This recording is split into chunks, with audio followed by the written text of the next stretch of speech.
Welcome to Paranormal Central, broadcasting live from Central California with your hosts Jeffrey Gonzalez and Alan Thomas. Broadcasting video worldwide at paranormalcentral.net and broadcasting audio on the Dark Matter Network at artbell.com. Are you ready to witness something you cannot explain? I'm looking for you. You're looking for me. We have to decide what it will be. Can it be true?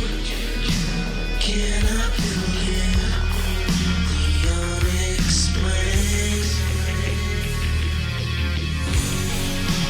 Look into the sky, you realize we're not alone. Open your eyes, you can find the trails that control. Hello, everyone. Welcome back to another episode of Paranormal Central, broadcasting live from the bottom left-hand corner of the Nevada Triangle in a city called Fresno, California. Welcome. My name is Jeffrey Gonzalez. I am your host for the show. I am also the founder of a group called the Sanger Paranormal Society. Have been investigating the paranormal for over 13 years. I've been there, done that.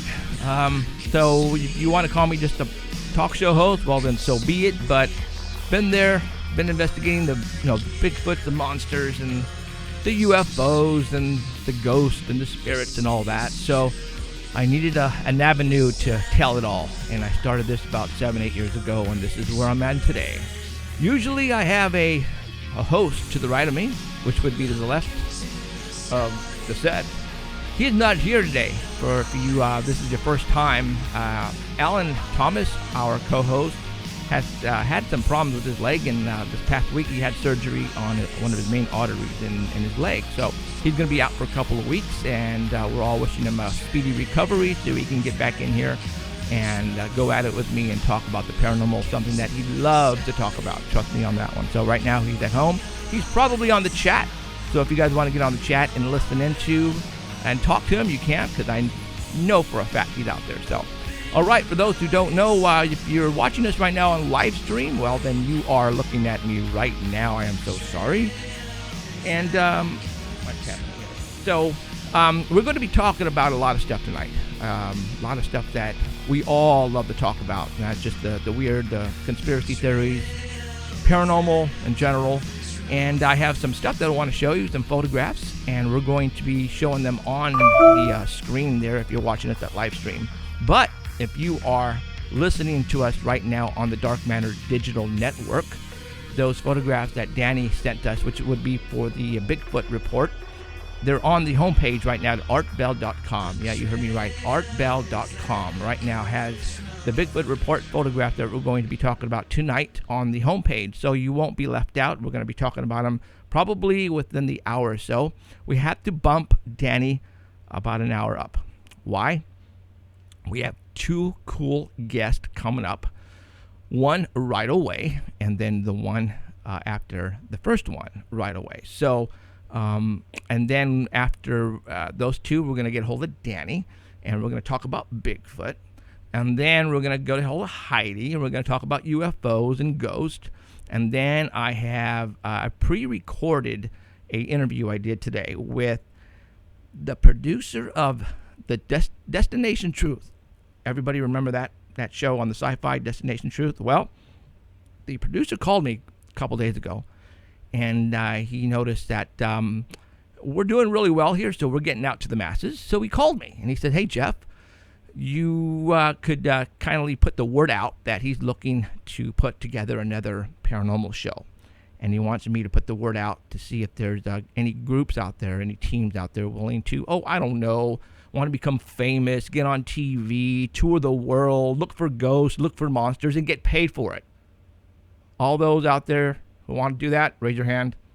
Yeah, kind of figured as much. Well, I got him to come on, and we pre-recorded a little interview, and we're going to play that later down the way. And so we got our hands full today. And as you know, Something is happening major tonight at 9 o'clock Pacific time, 12 o'clock Eastern time. Mr. Art Bell is coming on right after us tonight, and they're going to be doing a test run of his show tonight, right after this show. Yes, there are probably going to be trillions of people listening all over the world, and probably the last 15 minutes of this show, I'm going to be introducing the show a little bit because hopefully the masses will be listening and waiting for Art to come on. That's my chance to really get out there and push the show. So I'm going to do that. So for those who are listening right now, that's the plan, Sam. So, all right. So the first guest who I really haven't said anything about to anybody. Let's see, is the time right? Yeah, about he's probably listening. Let's go ahead and get him on. This person here. You probably, Art Bell has probably talked about him many of times. This person. And I'm just going, you know what? Everybody knows who Keith Rowland is. Keith, how's it going? Good evening, everyone. And for those who don't know, this is Art Bell's right-hand man. Mr. Keith Rowland is the mastermind behind the Dark Matter Digital Network. Isn't that right, mister? Yes, sir. All right. So plugging everything in and making it all work. Right. For many months now.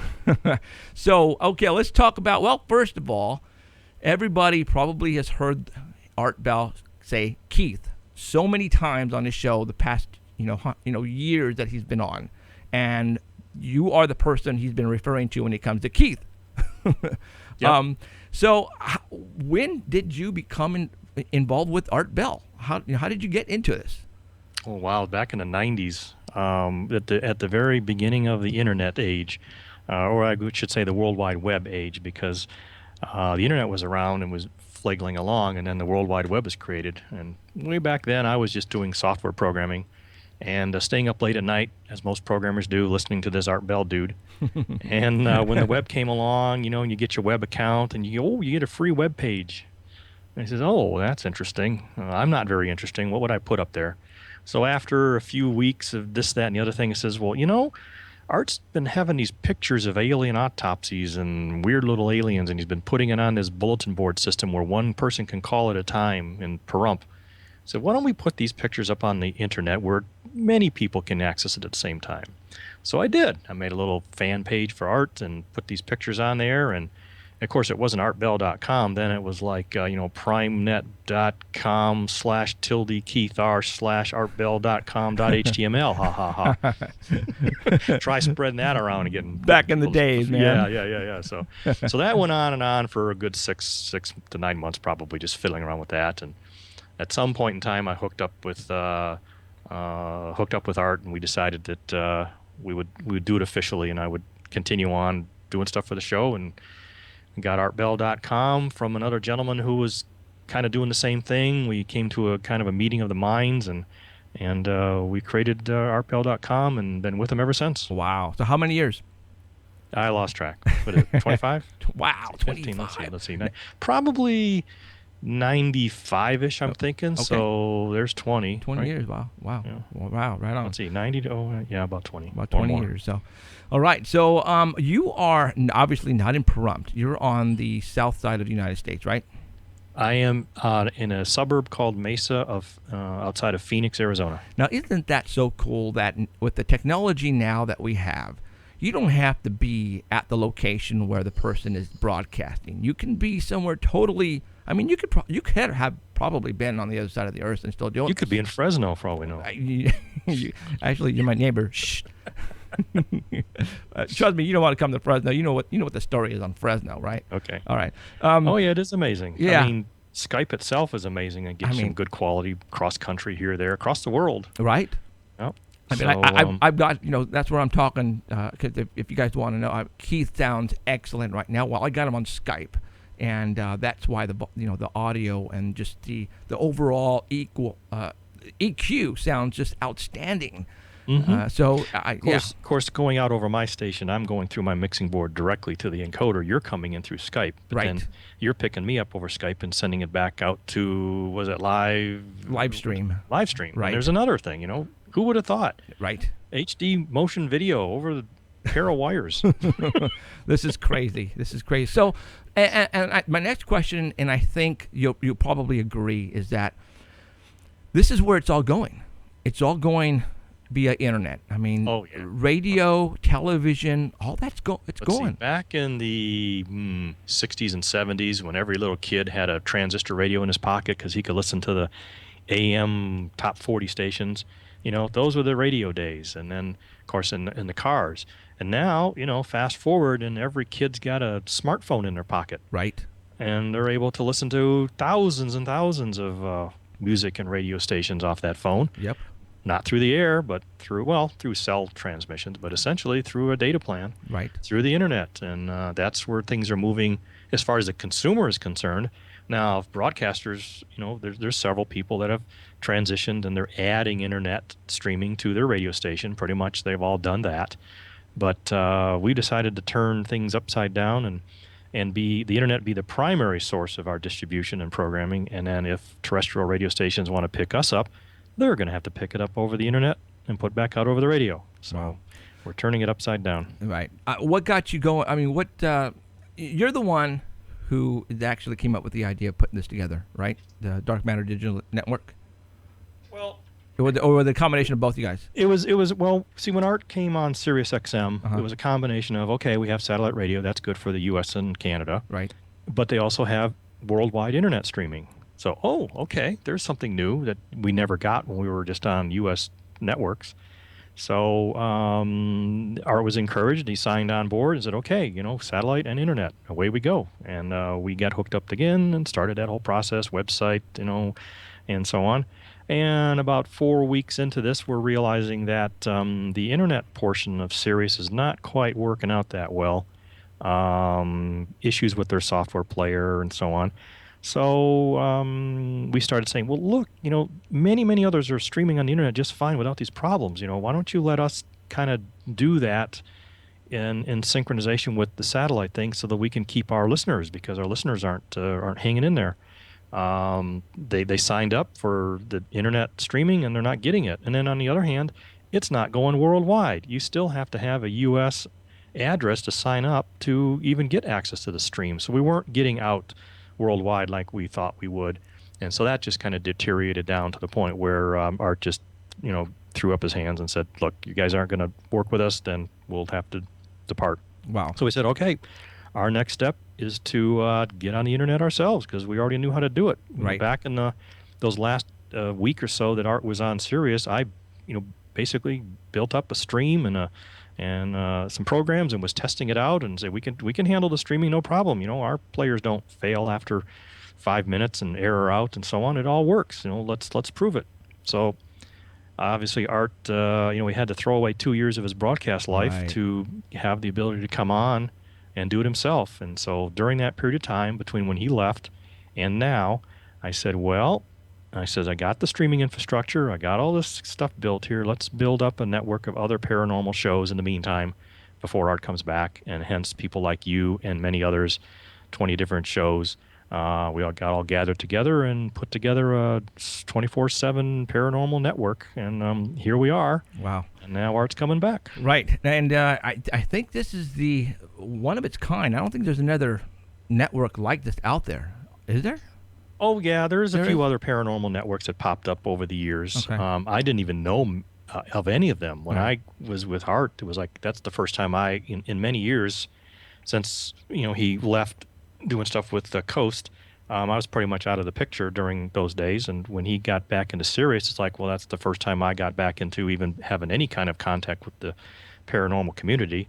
And primarily just running Art's website and not just seeing what was out there paranormal website-wise. But when we got to doing the streaming, it says, okay, we need to do the stream. Let's get some shows. Then I finally realized, there are a few other networks out there that are doing paranormal shows.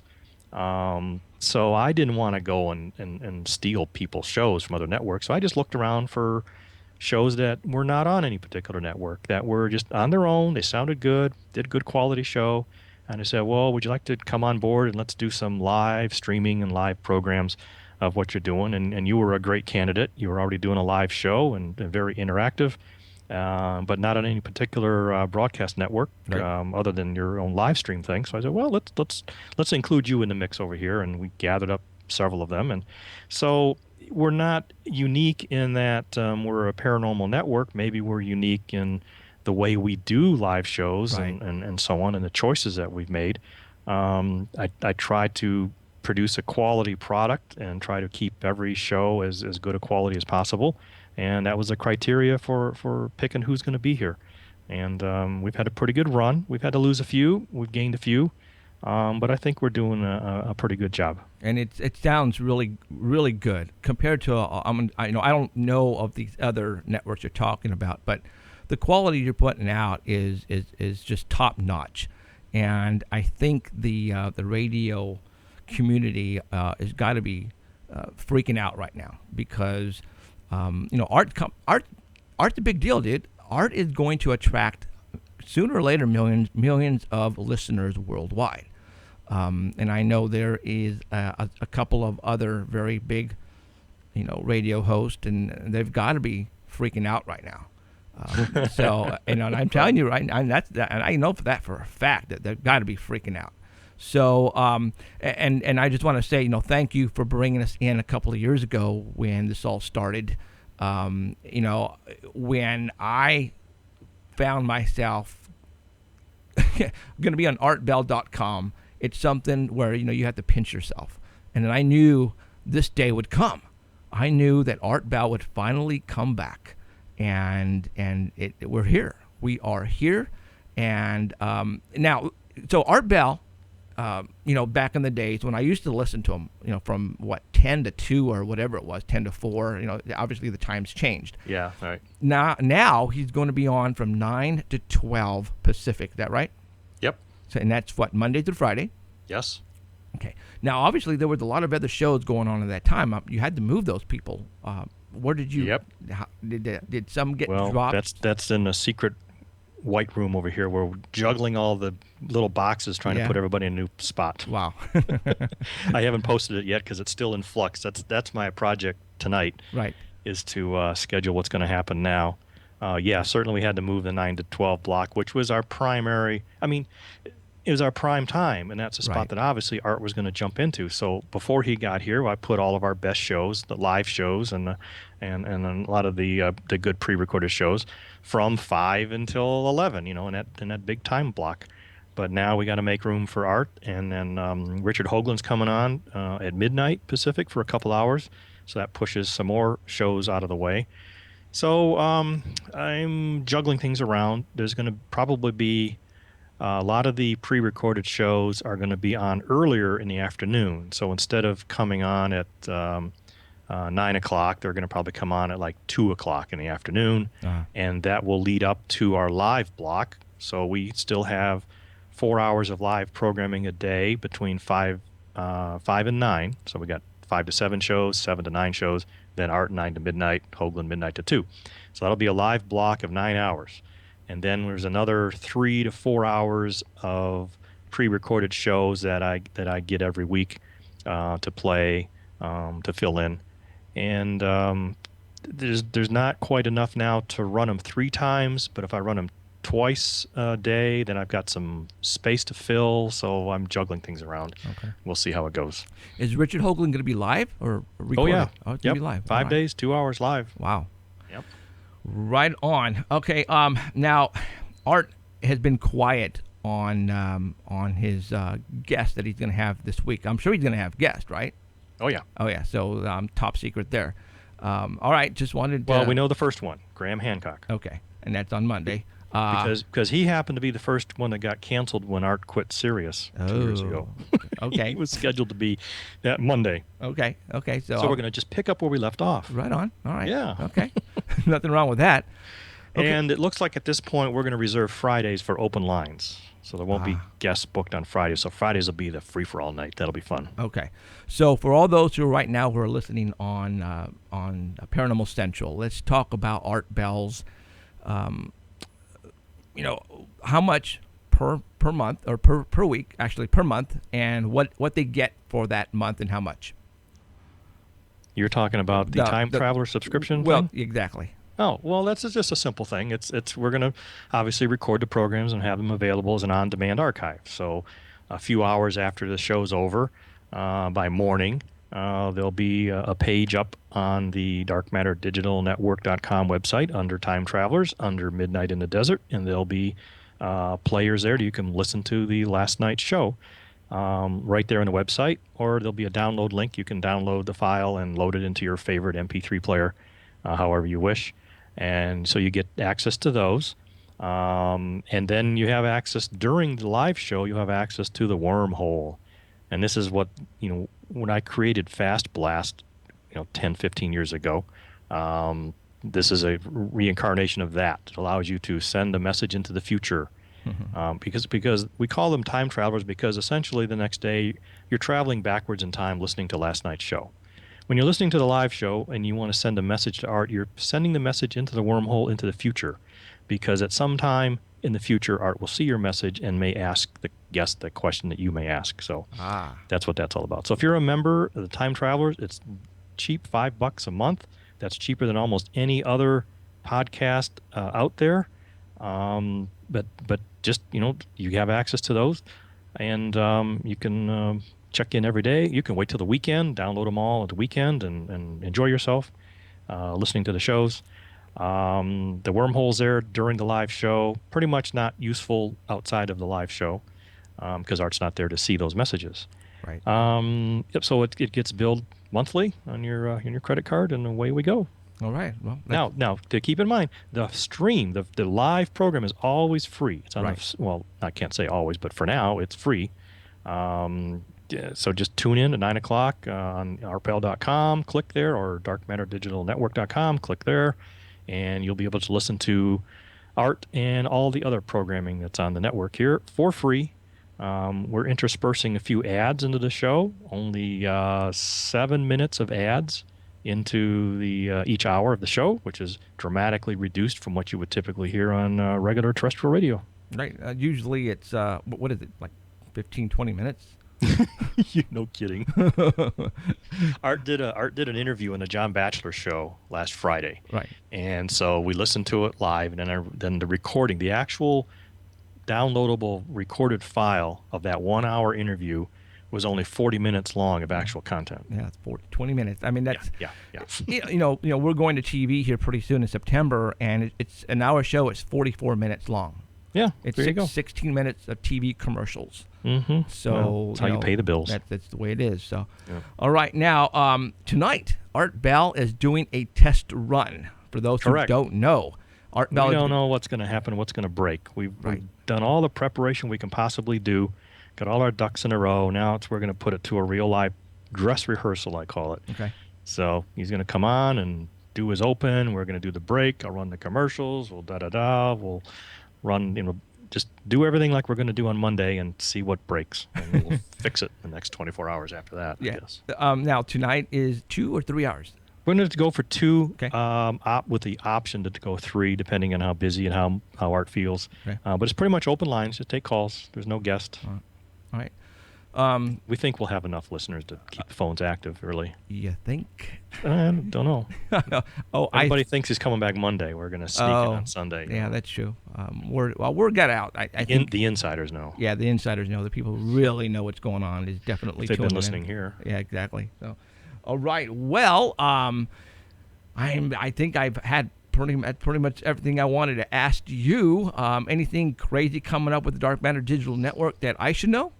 Well, other than the schedule being juggled, I'll probably have it posted sometime overnight tonight for the next morning, and the new schedule will start tomorrow. So the programs that we're normally going to be on at, the 5 to 9 programs will still be there. Those are live shows. So you got Future Theater, you got Understanding the Fringe. They'll still be at the same point. They'll be the 2 live shows before Art. But the shows that are normally the shows that are normally at 9 and forward on will now be earlier and later. In other words, they're going to be on earlier in the afternoon and later in the wee hours of the morning. So unfortunately, that's just the way it's got to be. Right. If you're live, you have priority. If you're a live show that takes calls and has interactions with chat rooms and stuff, we want to try to keep you on in the best time slots possible. If you're just doing a pre-recorded show, then we have the flexibility to move you where we need to move you. And unfortunately, that's just the name of the game. You know, basically, we were here to keep the lights on for Art, and that's what we're going to do. Right. And now the rest of us kind of move out of the way, and hopefully nobody gets hurt too badly. Right. You're not getting. Well, you've been moved a couple times. We've been juggling you around just to get you to fit. Right.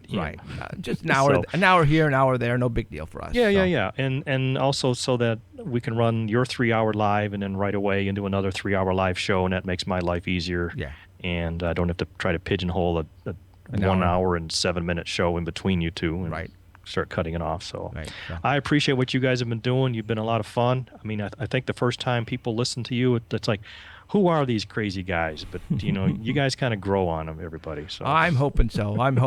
And we're ready for the ride. We're ready for the Art Bell ride because I know this is going to succeed. And like I said, I've been listening to what other people have been saying as far as other hosts, and they're freaking out. Radio is freaking out right now, and I think it's going to be a wild ride and a fun ride, and I can't wait. I'm going to be listening tonight, just like all the millions of other people. So a couple little things to consider tonight. One, we're trying the whole thing out for the first time all together, meshed together. Hopefully, Art's moves his sliders right, and I do everything right on this end, and everything goes out, and the servers don't break, and and everything all works fine. So we're hoping that'll all work, but you never know. There could be some hiccups. Sure. And number two, there are some thunder bumper storms in Pahrump going through right now.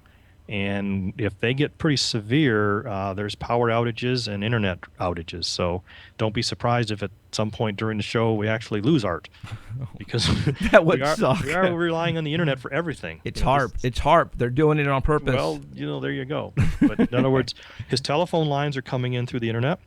The feed from him to me is over the internet. So, and Skype calls obviously are over the internet, which Right. he will be taking Skype calls too, in addition to regular phone numbers. So, but it's all internet, and his internet is a microwave link between his property and downtown Pahrump, and so that requires a good connection. Right. And you're familiar with rain fade. Right. Yeah. Well, you get enough rain, and it kind of sucks up the microwave links, and they kind of go down for a little while. So anyway, it'll be interesting to see if we make it through the night with the thunderstorms. Right on. We could be interesting. I think by Monday, the thunderstorms are backing down, and we should be good for a good run on Monday. Right on. How is Art doing? Is he ready? Well, the last few days have been feeling really happy because everything's been going good and very excited. And then, now we're getting a little nervous because it's coming down to the wire. Oh, So, sure. a little bit of happy nervousness. Butterflies, bats, Mothman. There you go. All that kind of stuff. So, Yep. All right. Well, Art, Art's gonna do well. And there's no doubt about it. We're all And- going to have a good time. Absolutely, and we're gonna see this network grow. Yeah, we and got to have grow fun. Can't put and pressure on us, right? grow. Just want to go have fun and bring Nope. more people in. No pressure. Just 5 million listening tonight. That's all. I know we can't handle that many. So. You know what? Let's talk about that. I don't know how you're streaming, but how many people can? Oh, because if you're going on the app on TuneIn, right?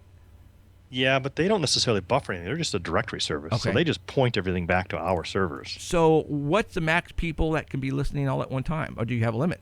It's going to be interesting to see. Okay, We have X number of servers that are out there to serve X thousands of people. right. So let's talk thousands. Okay. Well, it's going to change. It's just a little internet show. It's going to change to Well, yeah, millions. we have capabilities of ramp. Depending on what happens tonight, will Right. dictate what we do overnight for the tomorrow. Okay. All right. So, like I say, we want to stretch it and see what breaks. Absolutely. Okay. Yeah. All right, Mr. Keith, thank you very much for coming on tonight. And All right, you continue to again, have a good show. I'm looking Yeah. forward to your guests, and Absolutely. I've seen what's coming up, so it'll be fun. haha. All right, Keith. Well, And my condolences or whatever, my best wishes for Alan and his problems there, Right. and hope he gets well soon. And welcome back. absolutely Hope he gets back Hey, because I miss trust him. me, yeah, he will. He's itching to get back into the chair, and hopefully next week he'll be here. So we'll see Good, what good, happens. because I missed having an interview with him. Right on. All right. All right. Keith. Take care See you and later. good luck tonight, man. Okay, All right. Mike, See ya. off. Bye. All right. That was Mr. Keith Rowland, the man behind Art Bell's audio, behind Art Bell's visual, audio, everything. That's the guy who's been doing it for so long, and it's been an honor to have been selected to be where we are today. I knew when we were here 2 years ago when he started this. I knew this day would come eventually, and Art Bell was going to come back, and to be part of the the Digital Matter Network, and say that, oh yeah, I'm on the same internet station as Art Bell, and you're going, whoa, it just doesn't seem real. It doesn't seem real, because like I said, and I'm not trying to kiss ass here, but man, I used to listen to the dude, back in the days at 10 o'clock when I was in LA. I seriously, that was the only paranormal thing going anywhere. And now to be associated with him in this way, it's just unfreaking believable. And I think this network, this network is going to be big. It's going to be huge. And I am very excited to be part of that. So I can't wait. So, what's kind of cool, is once our TV show gets on the air in September, and we've been already talking, and it looks it's going to happen.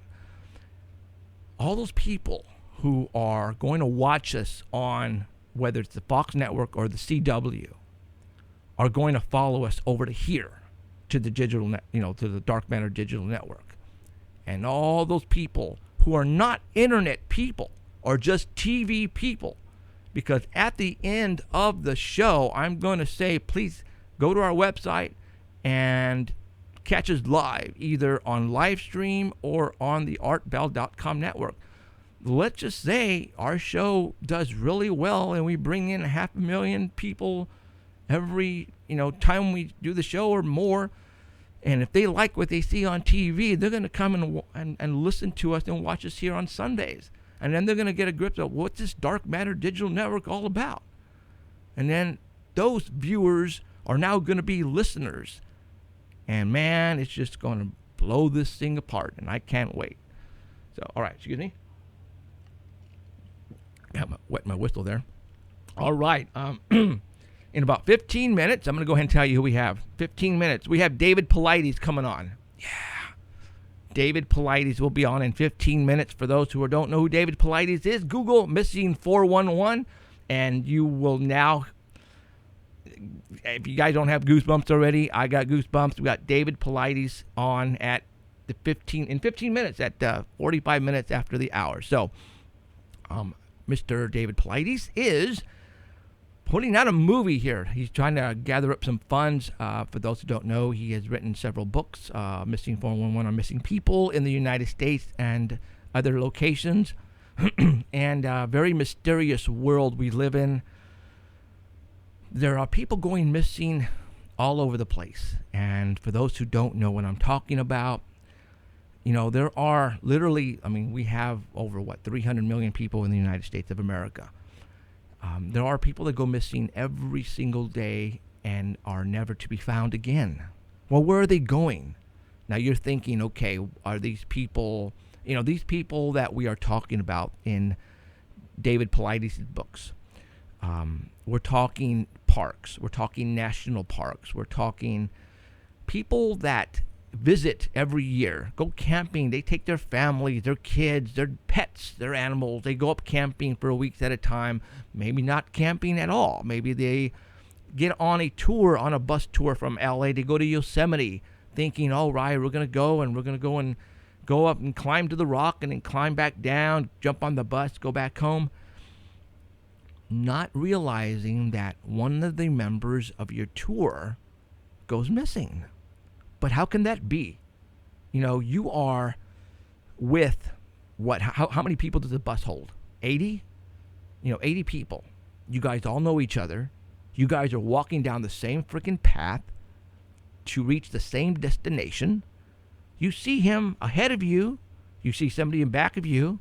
All of a sudden, all you guys arrive at the location, but Charlie's not there. What happened to Charlie? He was just right behind me on the other path with, hundreds of other people. He's gone. Never to be seen again. What? Yeah. That's going on right now as we speak. But are you hearing about it in the media? Actually, you are. But not to the extent of telling you we never found him. Just to the extent of telling you Johnny went missing while camping yesterday, and a search party is out looking for him right now. The following day, the same thing you'll hear. Nothing yet on Charlie, but 80 rescuers are still looking for him, and that's it. You don't hear, they found Charlie. He's fine. He's resting in a hospital. And sometimes that's the way it goes. A lot of times you will hear they found him or found her. But you know what? A lot of times too is they find the person deceased. And it's absolutely crazy on how they find these people, where they find them, how they find them. It's remarkable and scary at the same time. For somebody who goes camping with my family, you wonder what's going on. Who is taking these people? Where are they going? And why are they showing up dead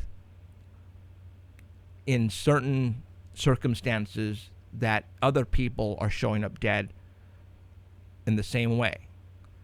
So, for all those, tonight when I talk to David, we're not really going to get into it that much. We're basically going to talk about the movie project and what's going on with him. We did 2 interviews with David Paulides that I recommend everybody who is watching and listening to us right now go to okay, don't go right now. Tomorrow, go to the paranormalcentral.net. Okay, I take that back. YouTube, our YouTube channel, Paranormal Central YouTube channel. We have 2 videos in there that we interview David Paulides on both of them. Go listen to the first one. I think the first one is, once you listen to that, either you will never go camping again, or 2, the next time you go camping, your whole way on camping is going to change on you. Back then when I interviewed David, and this was like 4 years ago, 5 years ago, something like that, right when his first book came out. What David does is he goes and he researches the way that people go missing and the names and how they are found, if they are not found, and he inputs it on a book. He doesn't tell you how. He doesn't tell you what he thinks or how they died or how they went missing. What he does is he places the facts, the evidence, the information in the books so you can read it, and so you can go, whoa, wait a minute. It happened to him, and her all the same way. What the hell? But back then, when I interviewed David, I was able to, let's say, get something out of him that I think I was the only person to ever get something out of him. And we have it recorded on that video. I suggest you go listen to it because you are going to freak, and you will shit in your pants at the same time.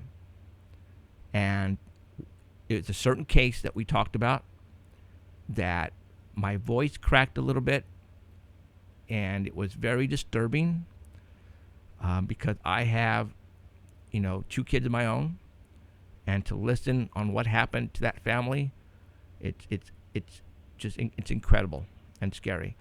So if you want to freak out, and I mean really freak out, go listen to the David Paulides show that we did about 4 or 5 years ago.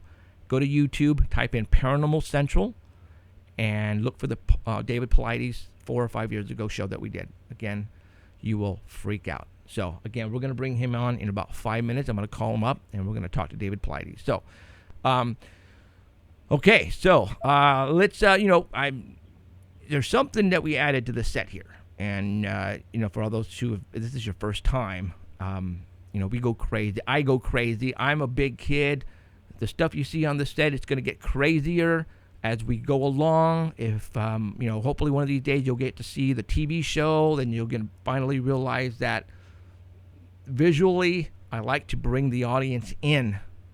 And I like for you guys to feel what we feel here. And I think visually, you need something like this to bring you in and to keep you guys coming back every week. And the hedgehound, as you can see over to my right next to Alan's chair, we talk about everything here. We talk about monsters. We talk about, and when I say monsters, what is considered a monster? I consider Bigfoot a monster because right now at this time we don't know what the heck Bigfoot is. The Loch Ness Monster, the Chupacabras I consider a monster. The Mothman I consider a monster. And we talk about conspiracy theories. We talk about all that. And we talk about fairy tales. We talk about mythology. The Grimm brothers. You guys all know the Grimm brothers. There's actually a show right now on TV called Grimm. Hence, the Grimm brothers, hence the fairy tale stories. That's where all that came from. What not to say that maybe all that the Grimm brothers were talking about in their books was maybe somehow real. That these monsters do exist out there. That change into different types of animals. Hence, True Blood, for example. You guys all have seen True Blood. If you guys haven't, I'm sure you guys have. So, again, we talk about everything here. Anything goes when it comes to the weird, the crazy. People think I'm out of my mind when I talk about dragons and mythologies and fairy tales and little gnomes and creatures and fairies and stuff like that. But, there has been reports even in the Native Americans that they talk about this stuff. All right? So you got to open your minds up a little bit. And that's what this show is all about. Because, we're going to bring in people that has witnessed these things. And we're going to let them tell you what they saw. Credible people. And again, we talk about stuff down here that a lot of other people don't. All right, and I think that's what keeps us separated from all those other shows is that we go in it really deep. And but you know what though? A lot of this sometimes makes sense. Once we give you the facts and tell you how this person saw this and where, then what happened afterwards or before, you're going, whoa, wait a minute. Is there really something to this? And I think there is. We live in a weird world. When you guys are asleep, there's a whole new world going on out there that you guys don't know about. That we kind of do because this is what we do. We research the stuff. We have people calling us all the time, especially on my 24-hour hotline. A lot of people didn't believe that I had an actual 24-hour hotline. And last week's, I don't know if it was last week or the week before, had a caller calling about his UFO sightings. And he looked the number up. He Googled 24-hour paranormal hotline, and guess whose number popped up first? Yes, it was ours. And he called it, expecting to get a message machine, an answer machine. But no, it happened to have called while we were on the air. So I answered it here live on the air, and he's going, hello, who is this? And I advised him who he was talking to, and we were on the air, and he happened to spill his guts at that point in time. And a lot of people went, wow, so you actually have people calling you on your 24-hour hotline. Duh. There's one thing we're not going to do to you guys here. We're not going to lie to you. There's no reason to lie to you guys. All right?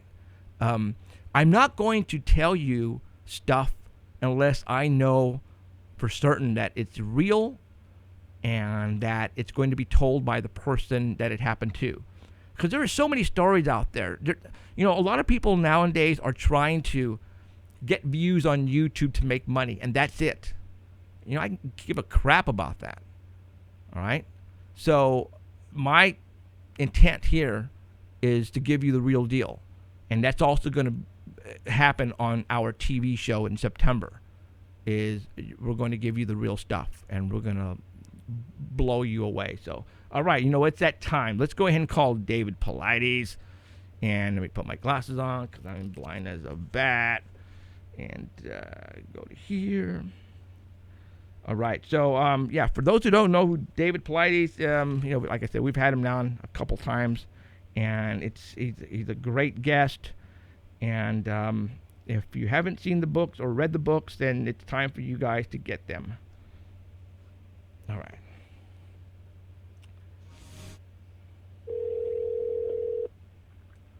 Jeff, David, how are you doing? how's it going, man? I've been listening to the show. Great job. Awesome. Thank you very much, sir. I enjoy when we are on the phone talking because, we need to let people know what's really going on out there, dude. And it's scary. It's really scary, and people need it's a weird world we live in, and we need to tell them what's going on. And for you to take this whole thing on, it's awesome. And I just want to say thank you for doing it, because I know you've been having a lot of roadblocks, and there are people who don't want you to tell us what's going on. I think you're right. I mean, just a few minutes ago you were talking about Yosemite, and I'll just tell your people that are listening that June 17th, 2011, a man with a church group came up from L.A., went to Yosemite for the day. His name was George Penka, and George walked with the group up to Upper Yosemite Falls. He wasn't in very good shape, kind of a robust guy. The group was up on top, watching, looking. They came back down. He was last in line. He never made it down. They searched for him for 6 days, and that was 4 years ago. He's never been found. Wow. And there's really not a lot of places to go up there. No, there isn't. And you have people on that path, daily, hundreds of people. So where in the hell did he go? That is $1 million question. God, that's just, dude, we're talking sci-fi here, man. We're talking like a door opens up and he falls through and like Land of the Lost and is another dimension. I mean, it could be anything. I was talking about this case to somebody maybe a week ago because we knew how heavily traveled that trail is.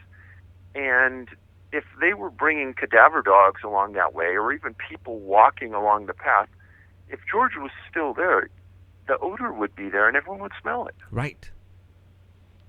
So it's pretty obvious he's not there. He's not there. Man, okay. All right, well, hey, welcome back, dude, and it's awesome that you are here because I saw your post and you're getting ready to continue on to your next adventure. And I want to tell everybody what you're doing here, so I'm going to let you go ahead and do it. You got a movie. I mean, you want to film a movie about this, right? A documentary. Well, actually, we're about halfway into it, I would say, right now. I've been approached probably 10 times by different groups in the last 5 years about wanting to do a documentary on the books. The issue is, for people that don't know, is many times these companies want to take dramatic recreations and do it at their own way and exaggerate it and not do it factually. And one of the demands I had was I wanted to be one of those people at that table making a decision about what would happen on screen and what wouldn't, because I didn't want anyone to think there was any exaggeration.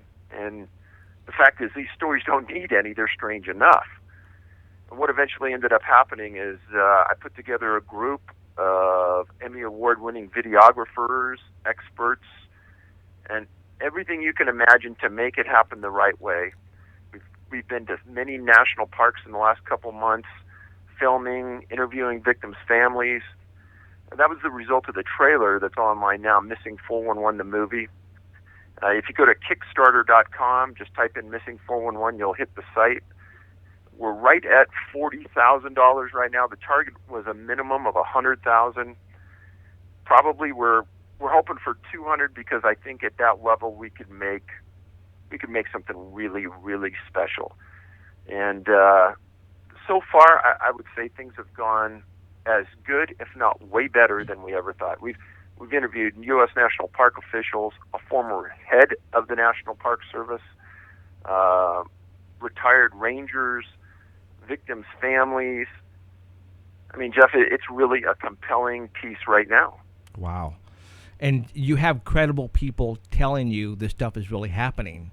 And that's what's really going to open up people's eyes, because they think it's just word of mouth and it's just you and you have nothing behind it. You have no proof. But when you bring on, Department of Forestry personnel and law enforcement telling you, dude, this is really going on out there, but we have no idea what's happening, people are going to go, whoa. They're going to freak. Especially some of the things that we will put on screen. I mean, just recently we've gotten crime scene photos of recovery sites that will just blow people's minds. Wow. And I obviously I follow you on Facebook, and for the past, let's just say 5 months, there have been, missing people, and where they're found in boulders. Boulders, man. What's with these boulders? Why are they finding them surrounded by boulders? That's just blowing me away. These big rocks. It's like, I'll tell you people a quick story. Is that June 5th, 2015, just a couple months ago, a boy from Vancouver was with his friends in an area of British Columbia called Chilliwack. And they were walking down the trail, and it's the same story every time. His friends say, somehow or another, we got separated. And this friend, Sagu, disappeared. Well, days later, search and rescue, and I'll quote him, said, it was very, very strange and difficult to explain why he ended up where he did. Said Fraser, search and rescue commander, blah, blah, blah. Right. Well, where he ended up, Jeff, is right in the middle of a boulder field. And anyone can go online and see where he ended up. And they say he died from a fall and he had head injuries. But if you look at the slope of the boulder field, it's very hard to imagine, number one, how he got to where he was, number two, how he fell, and number three, how he died. I remember that post, and as soon as it said boulders and rocks, I knew, oh my God, it's one of those cases that are, it's repetitive in your other books, man. It's there. It's all right. Let's talk about how many people have gone missing. You get cases obviously from all over the world. People email you news reports, and you get posts from Facebook, and people trying to give you the heads up on what's going on in their neighborhood. Has the disappearances increased? Have they been decreasing? Is it still the same? So the listeners understand is that just because you disappear in a rural area, it isn't something that we'll track or we're going to list on our site. We're looking for a specific profile that we've established after looking at thousands of cases. These aren't people who want to voluntarily disappear. These aren't people with mental illnesses. These aren't people that are suicidal. These cases fit into a category where, number one, canines can't search or they don't want to search, and they can't find a scent. Boulders come in a predominant part in many of the disappearances.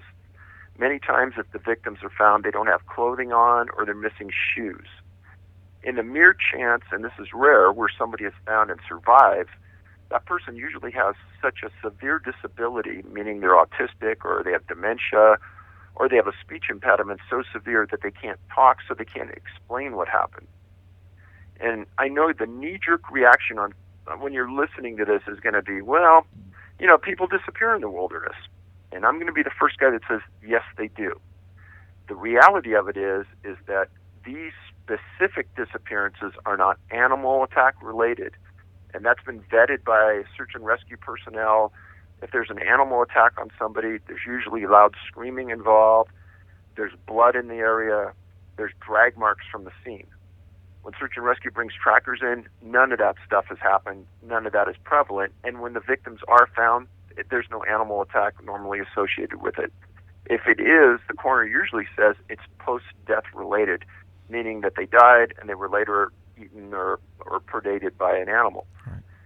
Now, what you asked about the increase from year to year, That's really something that's pretty chilling in our mind, in that in the last 3 or 4 years, there has been incremental increases in the number of disappearances exactly fitting the profile we lay out. Is that because more people are now going camping? Or now we're talking about usually in national parks, right? Or in parks. National parks, forests, Okay. predominantly. Okay. Well, people go camping every year. They do it as religiously. So we can't say that people are deciding to go camping for the first time. So I'm thinking that is it just that you are now being told about these cases more often than before? See, I don't think that's it, because I've spent, this is going on my 6th year doing this, and we have absolutely scoured archives looking for cases. One of the things we did right away when we found out about this is we filed a Freedom of Information Act request against the National Park Service for a list of people that are missing within their system. And why them? Well, they have a very large group of trained law enforcement officers, police officers that have gone to the Federal Law Enforcement Training Center, and they are armed. They have detectives. They have special agents assigned to the National Park Service, and they have the wherewithal to search correctly, keep data on the information, etc. Well, when we filed the Freedom of Information Act, I had an attorney from the Park Service call me and ask me why I wanted the information. And I explained to him, well, first of all, that's an illegal question according to the Freedom of Information Act, because you can't use that as a decision-making process and if you're going to give me the data or not. And he says, oh, that's not going to be a decision because we're not going to give it to you. And I said, what do you mean? He goes, well, we don't keep track of people missing in our system, and we don't know the numbers. Now, Jeff, as somebody who worked in law enforcement for 20 years, I have lots of friends in law enforcement all over the world. The idea that a large federal agency like that doesn't keep track of people who are missing inside their system is ludicrous. Or he's lying to you. Exactly. Wow. I mean, I've had some of the best journalists in the world, and if you watch the trailer, George Knapp is probably I think the best investigative journalist in the world. And when he first heard that from me, he said, Dave, they're outright lying to you. Absolutely. They don't want to give that information to you. Yep. It's I think it's paranormal, man. And, paranormal is something they're not supposed to talk about. And if they did talk about paranormal and missing people, and then what else are they hiding? And we can go on to the stuff that we talk about here. But, wow, okay, the movie that, or the documentary itself, you said you already have half of it shot? I would say we're between a third and a half done right now. We knew exactly how much money we had. I mean, it was coming from me. Right. And we mapped it out. We knew exactly where we wanted to be. We ended up exactly where we're at. We had the ability to put a trailer out there to show people how good of a production we could do. We shot everything in 4K, meaning, Jeff, the national parks look beautiful. And we actually got the permits in a couple of these national parks, so we did it all legally. The National Park Service hasn't given us any interviews of any of their top executives. They don't want to talk, but their frontline people have talked, and really that's where the story is. And we have many more interviews to do, many more locations to go to, and we want to use special high-end animation to explain the incredible distances that some 2- and 3-year-olds have covered, and you'll realize quickly that that is impossible, that they allegedly covered these distances. Right. So, I mean, you've read the books, you understand what I'm saying. Oh, yeah. How can a 8-year-old or a 7-year-old climb over a mountain, another mountain, across a river, on another hill, and they find him there? Well, how in the hell did he get from point A to point B? Exactly. And that would be part of the animation we want to use. Right. Awesome. Wow. Okay. So, do you have a time frame? Obviously, I think you've only just started the Kickstarter in like 2 or 3 days, and you're already at 40,000, dude. That's awesome. Well, it's been a great job by the entire team. One of the people that's intimately involved in this is my son, Ben. He graduated with a major in business and film studies, and he was a Division I hockey player, and I've been using him, and he's been the director on the project, and you can watch and see that he's done incredible work. And then we brought on some other people that have expertise in areas where we don't, and Jeff, I'm really proud of what they've done, and I can tell you that the guys that saw some of the interviews we did with the victims were stunned of what they heard. Freaked out. Freaked out is the word, because okay, well, obviously you heard before the broadcast, before you came on, that I instructed people to go and listen to our interviews that we've done in the past years, and I think once they figure out what we're when they finally listen to that and finally realize what's really going on, where can my audience get your books? Because if they go to Amazon or something, they're going to be spending $150, $200 a piece, but I don't think that's how much they are. Well, the easiest way is probably just Google Missing 411, and it'll take you to our site. But again, the film site where we need people to pledge, and Yes. we put up some really fun and good rewards for the pledges, is go to Kickstarter.com, Missing 411, and peruse through it. And there's some real fun things that you can do. We have a couple of openings where you can actually be in the movie. So Right on. we want to get people involved. Awesome. All right, David, thank you very much for coming on tonight. I'm going to let you go. And for all those who want to go and contribute on the Kickstarter, search Missing 411, get you there. You got some great perks that you can get for different types of amounts of money that you give. And let's get you back on here pretty soon, David, for a good, solid interview and talk about some new cases that popped up, and let's freak some more people out. Jeff, anytime. I love you. I love your show, and thank you for having me. Awesome. Thank you, David. Okay, we'll talk to you soon, right? Take care. Okay, see ya. Bye. Bye. All right, David Paulides. And again, I don't want to force you to. You know what? You're going to freak out. Go listen to the first interview I did with David Paulides. Go to YouTube, type in Paranormal Central, look for David Paulides, and I that video. It's a 3-hour show, but once you finish listening or watching that show, you're going to realize that there's a whole world out there, and that video that we shot, that interview, again, there's one case that he talks about that is going to freak you out, and that's all I'm going to say. So I want you guys to go and watch that 3-hour interview, because it's going to freak you out.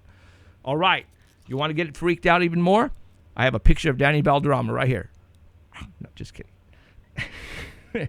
Now it's time to get on Danny, our Bigfoot reporter, and he is the guy that we go to if we want to know about Bigfoot, if we want to know about what happened last week on Bigfoot, then this is the guy to go to. This guy is getting big on the internet. He is getting his recognition is just incredible. He's being stopped on the roads when he's at Walmart shopping. People pull him over and say, "Hey, aren't you that Danny Valderrama dude?" Yeah, it's just awesome. But all right, let's get Danny on the phone. I'm going to go ahead and pull him up here on my contacts, and let's go ahead and get hold of Danny, and let's talk some Bigfoot. What do you say? I hope he's listening. He better be listening.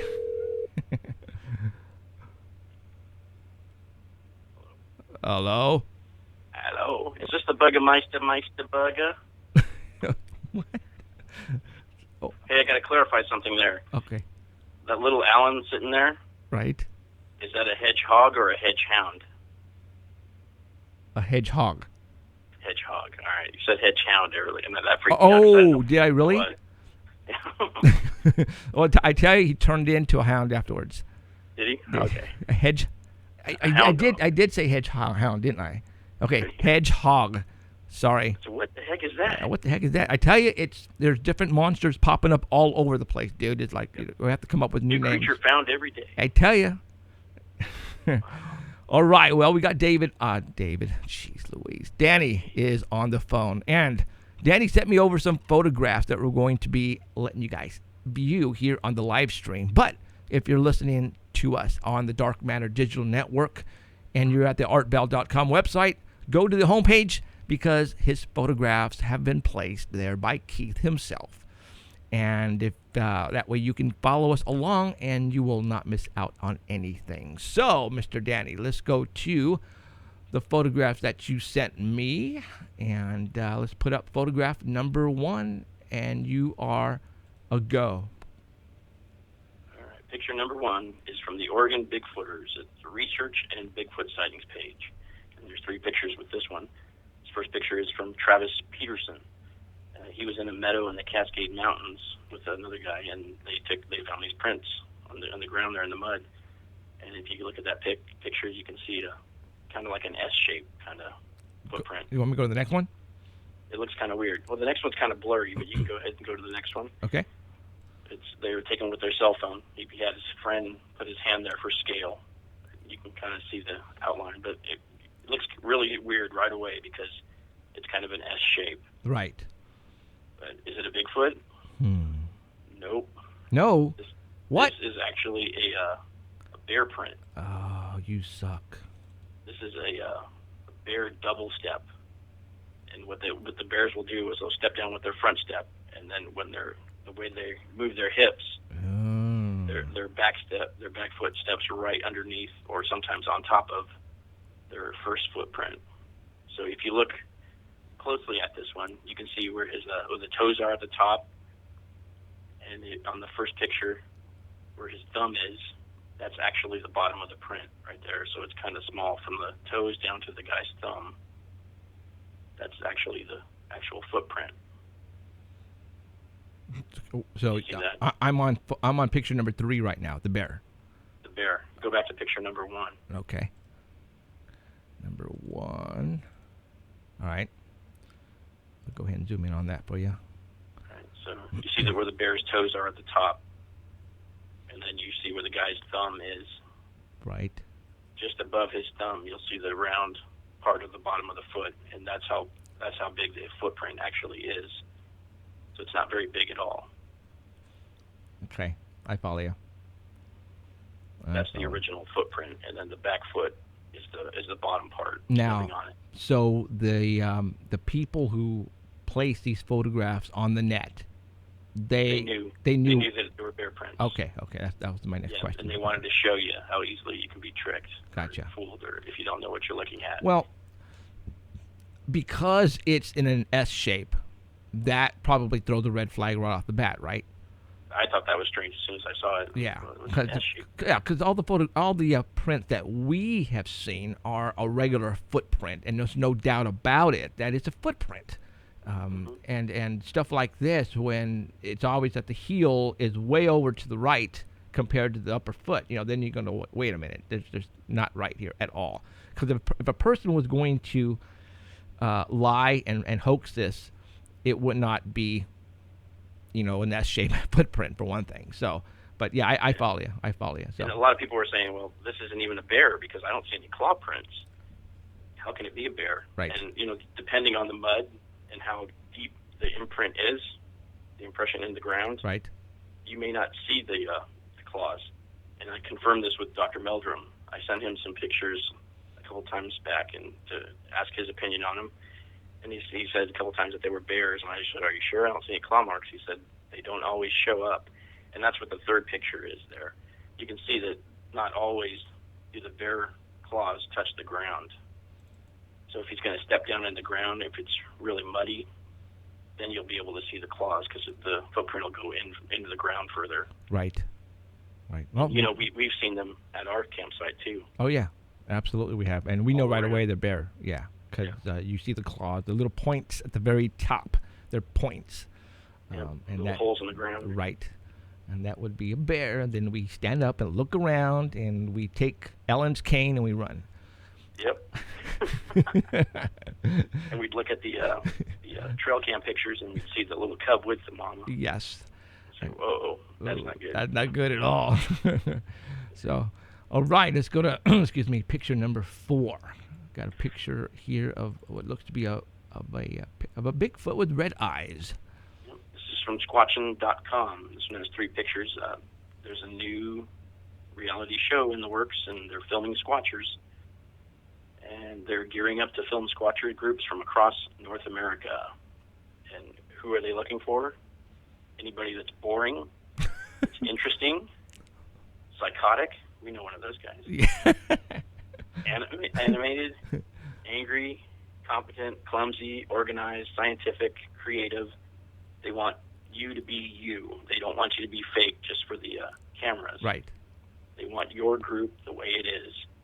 And, you know, how, if your idea of squatching is just sitting around the campfire talking, they want to tape that. If you just walk the trails or do grid pattern searches or have camera traps, put out bait, if you track it, they don't care. They want to film you.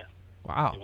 They want different groups all around, so that it's not the same thing every day. So what production show. what production company is doing this, and where and what, and when is it coming out? It doesn't say yet which production company is doing it, but you know, it doesn't matter where you go either. If it's mountains, the desert, jungle, rainforest, your own backyard, or a dumpster, or even 20 miles from the nearest road, they said they will keep up with you. Interesting. It doesn't matter if you're trying to get footage or still shot or DNA or live body or even a dead body. You know, Just prints. okay.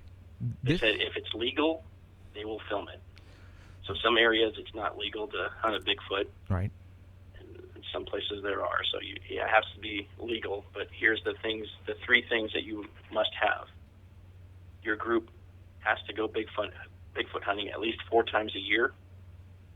You have to have a regular area that you're familiar with, and you have to have your methods or routine. And it has to be like you already have to have a routine that you do, right? Methods, all that stuff, right? Regularly. And there's an application on this website. I put the website along with the pictures on our Bell page. Okay. So there's an application that you have to fill out, and they will keep your area confidential. Ooh. Well, and it'll include, you have to include all your members' names, and you also have to include a 2 to 5 minute video of you guys in action. Oh. So you're going to fill out a form, Danny? I already did. Okay, right on. No. What? No. Not without you. No, do it, dude. Go for it. See what happens. Hey. So picture number 3 is picture number 2. It says, "Do you squatch? You know, America wants to watch ya." Do you squatch? Picture number 3 says the hottest new Bigfoot reality show is gearing up to film Sasquatch groups across North America. We are looking for groups to follow and film. Are you one? You know, this is a good idea. It won't be the same show because, you know, like some of the shows on TV already have fallen into the routine, and right. You know what's coming up next. Right. This is actually a really good idea. A different show every week, you probably. Know, if the people they follow, and hopefully they will not try to hoax anything. You know, they might be able to get some good stuff. Yep. They might, you know, instead of finding Bigfoot, they might have found Bigfoot. I mean, this is a really great idea, I think. And again, it all depends upon the team they go to. You know, they follow. You know, if it's a group where all they want to do is just get on TV and become famous, and I'm hoping that they're not going to go and try to hoax shit. You know, that just, I just hope that doesn't happen. Depends on how big the crew is, too, the camera crew, and how many people, because you have 20 people jumping through the woods. Right. It'll scare everything away. Right. But if it's just them following you to go retrieve, you know, game cameras and set up traps and stuff like that, at that point in time, you're not going to see if you can find Bigfoot, but is there any evidence that was left that you can get on film? And I think that's where they're going to get a lot of stuff. I really do. So, cool. It's Squatchin.com. Squatchin.com. Awesome. All right. Got picture number 8. Oh, I remember this photo. This is the last one is pretty controversial. Okay. And this is from the Bigfoot Encounters page. It's been making the rounds on a few pages this week. And the first photo that you have up is the original unedited picture. This has been out a while, though, hasn't it? Yeah, it has. Okay, It's okay. in the 90s. Right, right. This report was done by Mark Travinsky. And this was a photograph that was originally sent to the editor of a magazine called Strange Magazine. And it accompanied a letter from Raymond Wallace of Toledo, Washington. And he said this was his letter that he put in with the picture. It says, "Here's a picture of a female Bigfoot. I bought it. This is the negative. This picture's from the negative. From a photographer. He was up near Mount St. Helens in March taking pictures when he saw this giant-sized female sitting on a log asleep as she was so heavy with a baby inside of her that she could not move very fast. He said she would have been easy to capture while sleeping on this log on an old abandoned loading site where they used to load logs several years ago. She was just there sitting out in the warm sun and went to sleep." So that was the story behind the picture, and we found out that the picture was actually taken near Spirit Lake that was just west of Mount St. Helens. So, or allegedly taken. When this guy interviewed Ray Wallace, he would not divulge the name of the person who he bought the photo from, but he did say that he purchased all the rights for the picture for $10,000. Whoa. So Ray Wallace sent this picture to another guy. His name was Ray Crow, and Wallace claimed that in the letter that he sent to Ray Crow, Ray Wallace said that he claimed that he took the photograph near Spirit Lake west of Mount St. Helens. He didn't say anything about buying the picture to him. When this reporter asked Ray Crow if that actually did happen, Ray said, "Yeah, here's the negative. I still have it." So the reporter was able to look at the negative, and it was the same picture that you're looking at there. And picture number 2 is kind of a closer look at it. And you can tell that nothing was added in. They from the negative. It was not an optical or computer composite that they added on there. It's on the negative, whatever it is. It's not a model. It's not a painting. It's actually of a full-size creature in its natural surroundings. So whatever it is, it was actually taken, a picture was taken of it because it's on the negative. Yeah. Right, okay. Yeah, so you're left with 2 options. Either it's a real Bigfoot or it's someone in a suit. Right. And it's not a totally clear picture because it's kind of dark. Right. So it's impossible to tell. Right. But most people out there believe that it's somebody in a suit because when you do the little background check on Ray Wallace, you know, he also claims that he had shot between 6,000 to 15,000 feet of 16 millimeter film of Bigfoot.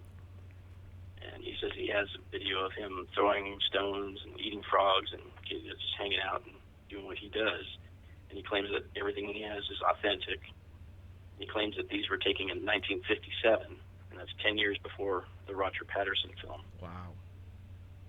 And it's interesting to note that Ray Wallace's construction company was the one that cleaned out the roads in Humboldt and Del Norte counties in California, and they created a new road in Northern California near Bluff Creek, where 10 years later they filmed the Patterson-Gimlin film.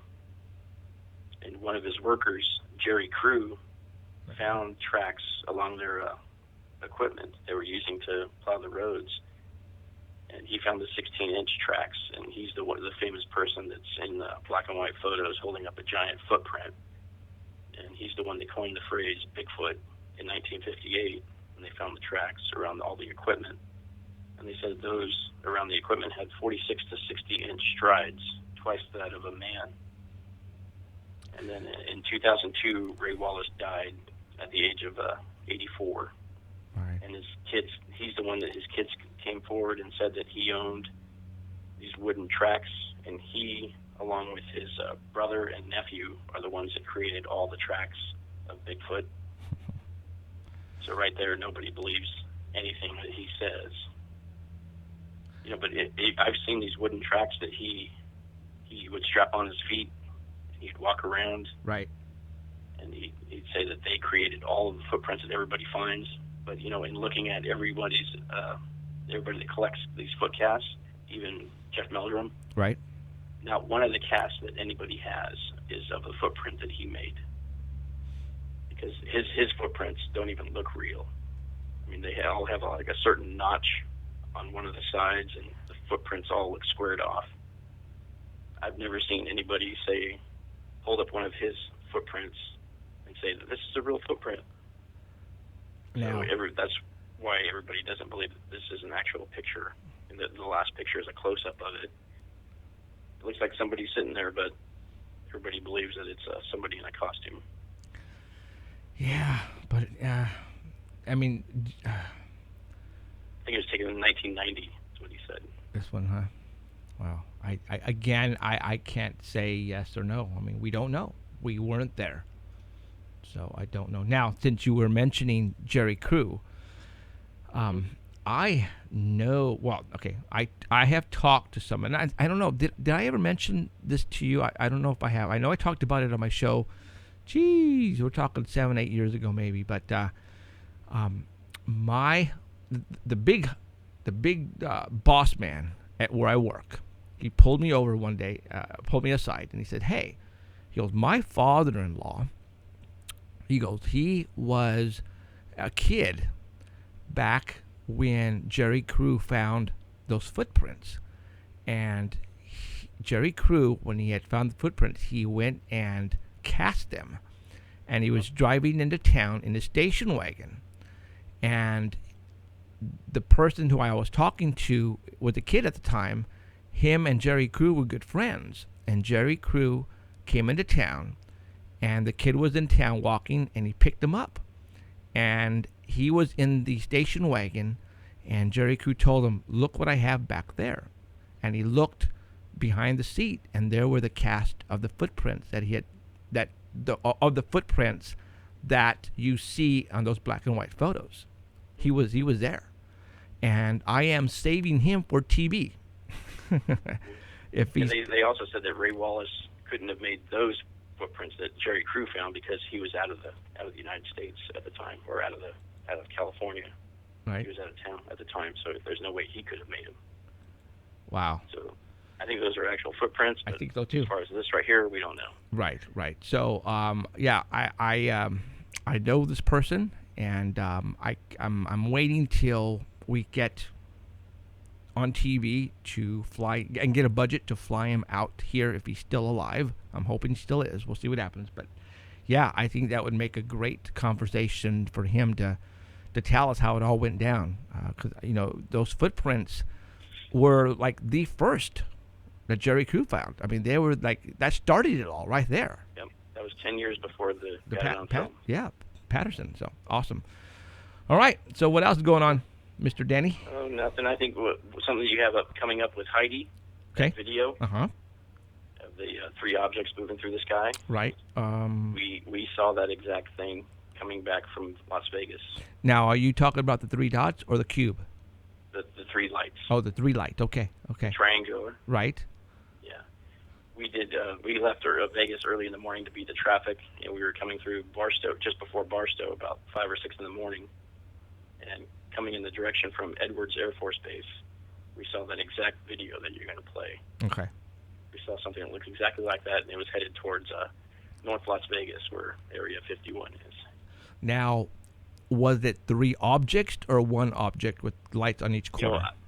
We could still see a couple stars out. Okay. And when this object crossed between it, it didn't block it out. So Okay.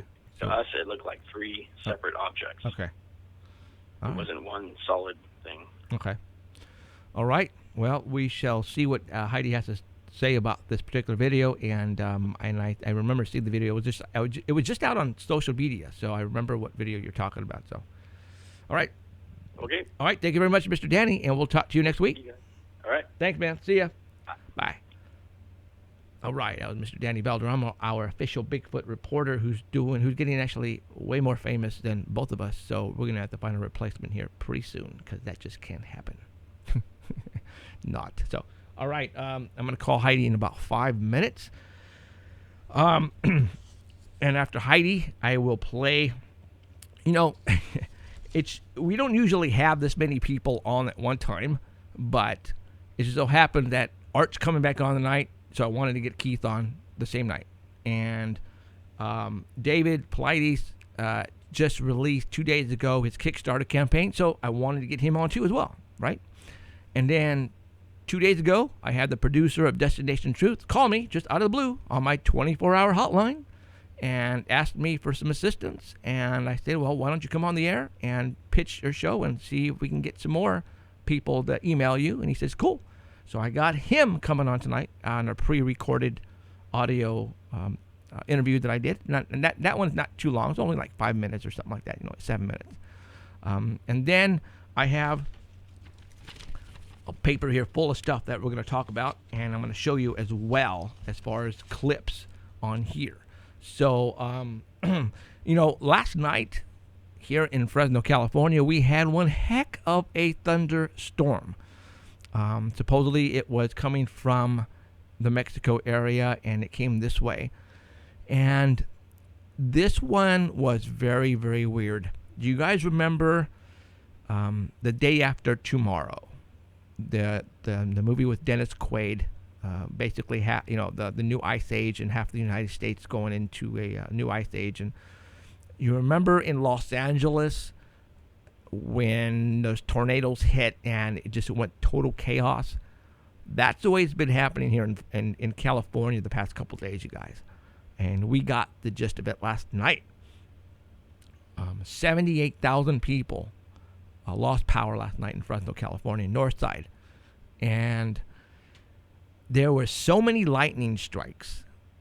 Many of the news stations here on social media put up locations of lightning strikes.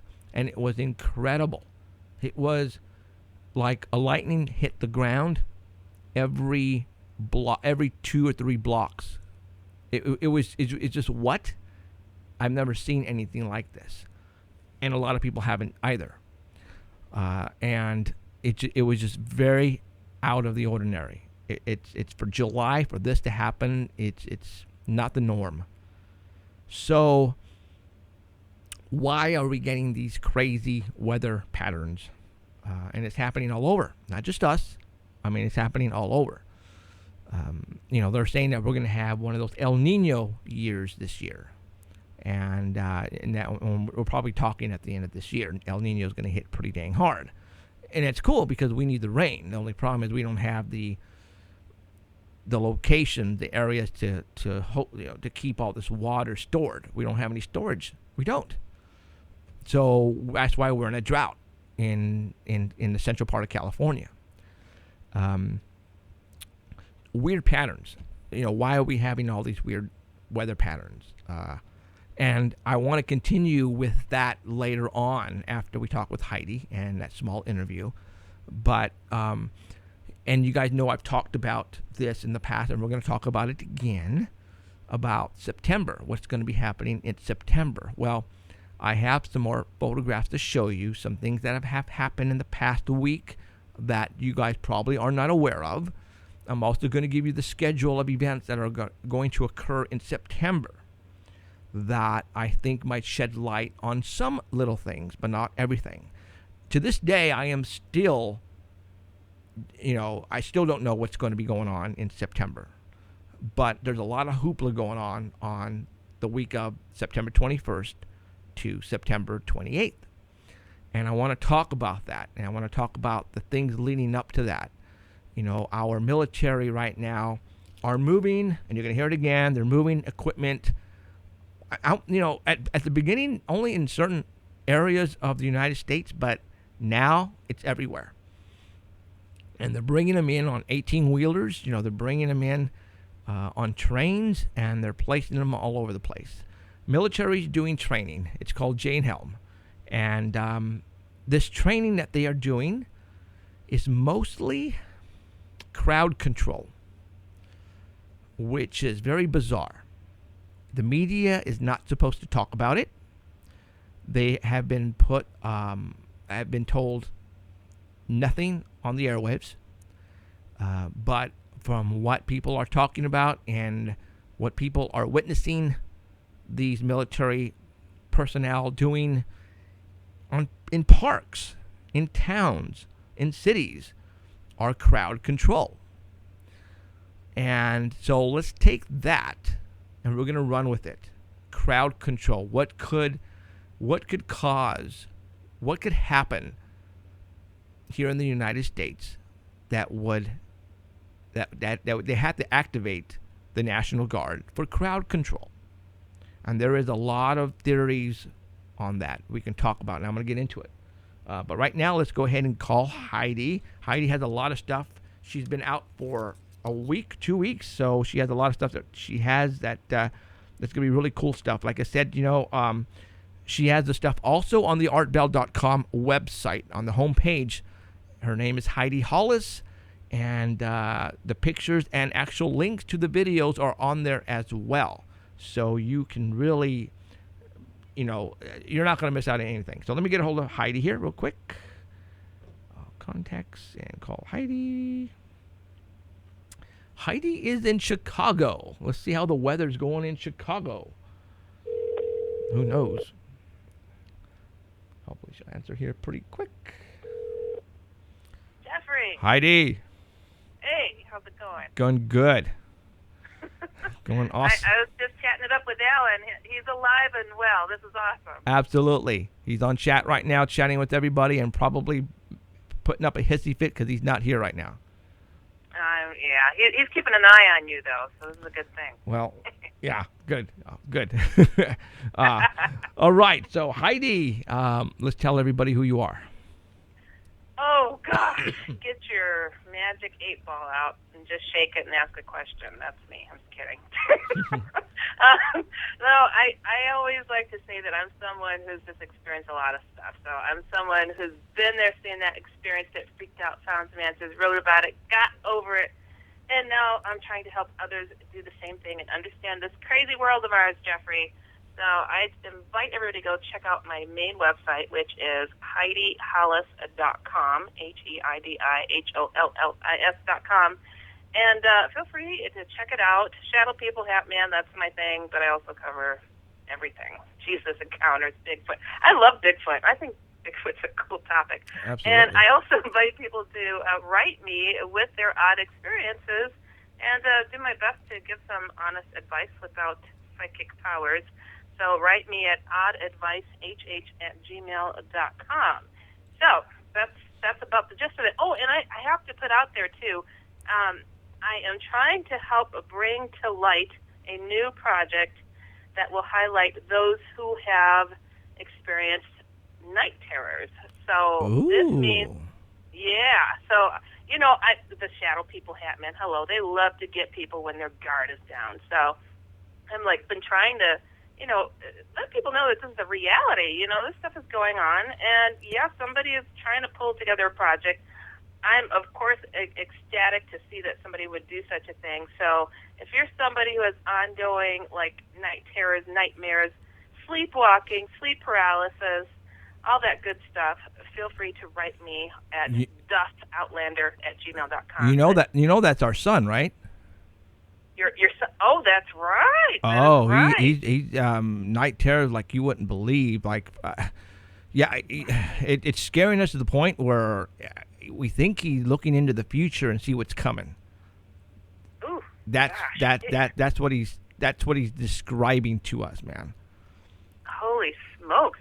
You know what? I mean, honestly, what I'm hoping with this type of project is that people who need the help get the help, no matter if it's paranormally linked or not. If it's just something that's happening, or their place is haunted, they're becoming possessed, which I've been met with actually with some of the emails that I've been receiving. So hey, I mean, if this is something that you feel could be helpful, I mean, definitely I would get you in touch with these people, Jeff, because I'm so excited that this is happening, and it's so many people are fighting what I call a secret war in their bedrooms. I mean, at night, nobody believes what's going on, and they don't have always the help to get past this. So right. I'm really hoping that getting this project to come to life is going to help those that like your son. Now, is your project going to involve the book? Is it what is it? Describe the project. Well, the project is actually in its demo stage right now. So gathering stories, getting the background, learning about what's happening. And if this gets, a green light, yes, this is something that could potentially go on to a major cable network. But again, it's at its beginning stages and trying to pull those together, the stories, the right stories that'll highlight what exactly is going on out there. And of course, you know, I know how it is when it comes to anything that's out of the ordinary. You got to have your scientific, you got to have your psychological, and then you got to have the more practical person, you know, that'll be like, look, you know, this is going this way, I feel it's that. And, you know, when it comes to night terrors, it does not mean necessarily there's a psychological problem. Doesn't mean necessarily there's a paranormal problem. I mean, there's a fine balance, and finding what that balance is, that's what this project is aiming for. Okay. And I'm glad to be a part of it, hopefully to see this thing come to life. So, you know, I'm trying to help them just get the people together and you know, have people take a step forward, you know, to you know, let this be known that this is going on out there, and it's a real phenomenon, and it's something that needs attention. And it's not only in little kids; adults are having the same. They're having the same experiences as kids are. Night terrors. Yes. It does tend to happen to children a lot more than adults. Right. But yeah, it does. It happens. You know, and a lot of things are said to trigger it: stress, caffeine. You know, but who really knows? I mean, I think it depends on, you know, what is the gist of it? What is the source of what's happening? Like you said, your son is predicting things, so that's that's a whole step in another direction. That's fascinating. Okay. All right. Awesome. Okay. Well, Heidi sent over some photographs, and like I said before, they have been placed on the artbell.com website homepage, marked Heidi Hollis for today's date, and we're going to go ahead and get into it. I'm going to put up photograph number 1, and it is a set of lights. Okay. Got it. Go. Yes. This is interesting because I heard what was just mentioned, that they also saw something just like this. I forget his name. Danny. Yeah, Danny. He falls around. Yeah, I forget his name too sometimes. So. Yeah. He said he saw something like this. And okay, this is July 14th. Triangle-shaped fleet of UFOs recorded over Rockland, Maine. And there's a video, and there's that still photo. Now, I'm not kidding you, but like I was met with some people on the same day who said that they saw the exact same thing, who didn't know that I was into these topics. It was just a friend of a friend. Right. And shows me the video of these lights. All right. Now, what we're looking at now, right on the screen, is 4 lights, but one light is that the moon? It's like some weird reflection or something. Okay. Yeah, I'm not sure, but it is triangular shaped. And when you see the video, you'll see the 3 lights moving together in unison. Right. Because I didn't know. I don't remember seeing that 4th one at the very end on the left-hand side. So that's just like a lens flare reflection. But what she's talking about, guys, is the 3 lights that are not blurry, but definitely zoned in. So that's the ones you talk about. Yeah, they move from left to right. Yes, all in unison, really steadily. It's kind of, and I always love the audio of when people see stuff out of the ordinary. It's like, what is this? What I'm seeing here, I love it. And, when I saw the video of this friend of a friend, it was almost identical on the same night here in Chicago. Same date. So it's just so weird. I don't know. A lot of triangular-shaped craft are being seen around. So, yes, it is. So on to number 2. Number 2. Let me go to number 2, Mothership. Yeah, this is called a mothership. All right, this is March 30th over Houston, Texas at 2:30 a.m. What's being described as a mothership was spotted, and it shows several UFOs coming out of a main ship. When you watch the video, it's kind of clumped together, but you can see that first image there. You know what? I didn't have the first image up. Let me put the first image back up. Hold on. I goofed. Okay. I thought I had it up. Okay. There is the 3 that she was talking about first before, guys. And we're talking. And this is a report from Jaime Masson. He was giving a report about this. So, so that main glowing portion has these little parts trickling out of it. Okay.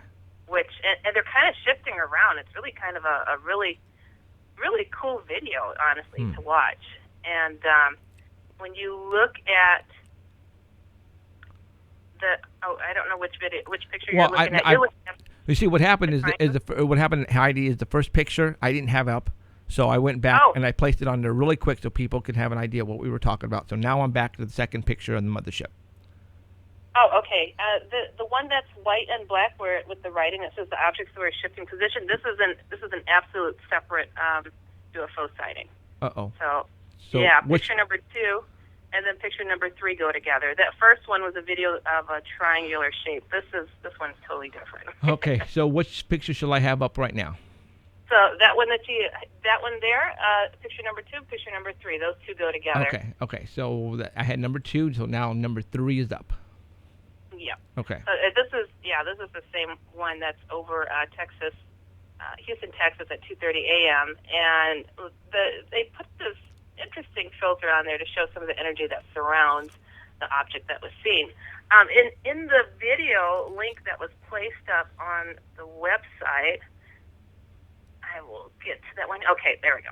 All right, so there is another image that you could go to picture number 4, just to show how some of these larger ships are known to fragment. I had not seen this image and video before, so everybody, you've got to check out this video. This is really a fascinating one. Picture number 4, in the video, further into the video that's up on the website, you'll see this main glowing portion that Jeffrey has up on the screen right there, and then you see this string of lights that are like, it almost look like it's a streak of light, but they're not. In the video, you'll see this main glowing spot shooting these little orbs out. It's amazing. This video was taken May 22nd, 2009, and my Spanish, I do not speak Spanish. Satellite? Ciudad? I don't know. CIDUDAD SATELITE. Satellite. But it's also referred to as being a mothership releasing several orbs. I mean, It is an incredible video to see. I wish I'd seen that one sooner. That's a wild one. I've seen that. I've seen this one. This one's really good. Really good. Yeah, it's something else. So moving on to picture number 5. Number 5. Got it. Yes, this one was taken July 13th over Bensenville, Illinois. What the witness thought were UFOs zipping past, which this video is incredible. Okay, so he's like wanting to document some of the strange weather patterns that we've had over here in Chicago as well, here in the Illinois area. Just absolutely crazy storms. Well, he's shooting video, and to his right, he's like, "Oh, look over here, we have a beautiful sunny sky, and to our left, we've got, the real show." And it was like an electrical storm going on to the left, right? And he's like, it's just silent. You don't hear anything. You just see lightning kind of zigzagging all over the place. And and then he's like, "This is really cool." And then he goes, "Why did I just see a UFO go past me?" in the video. So, and I'm like, hold on. I stopped it. I paused it. I'm like, that's not a UFO.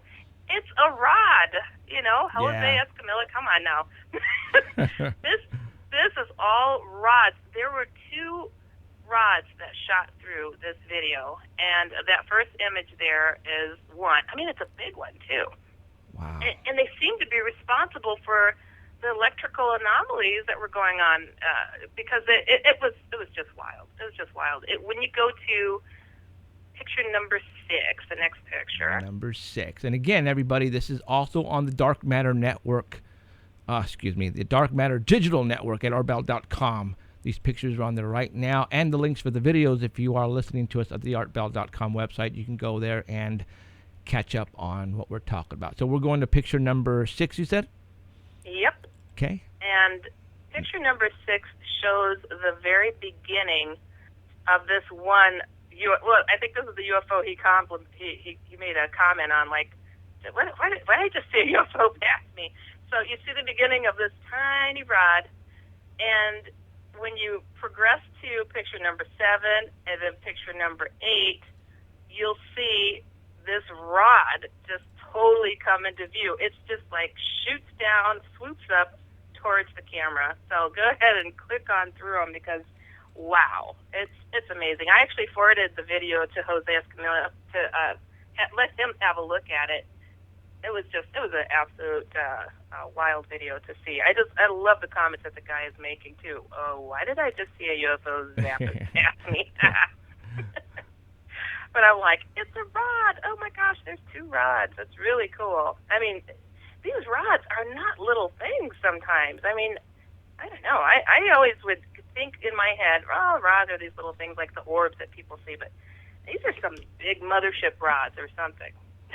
Yeah, you know what? Depending on how far they are or how close they are, you can't tell the size.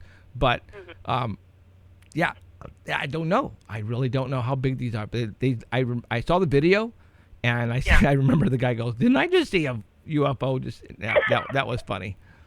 It is, right? I love it.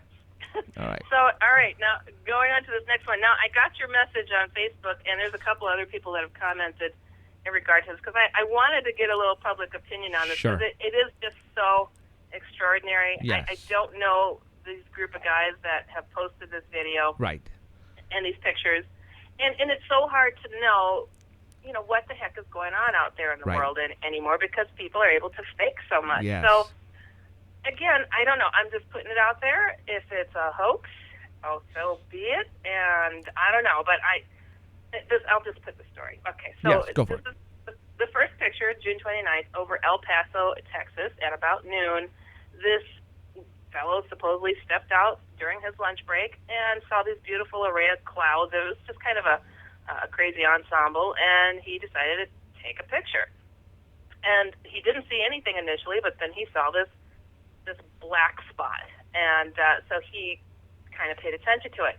You could see from this wider view that you see this odd little anomaly in the middle there.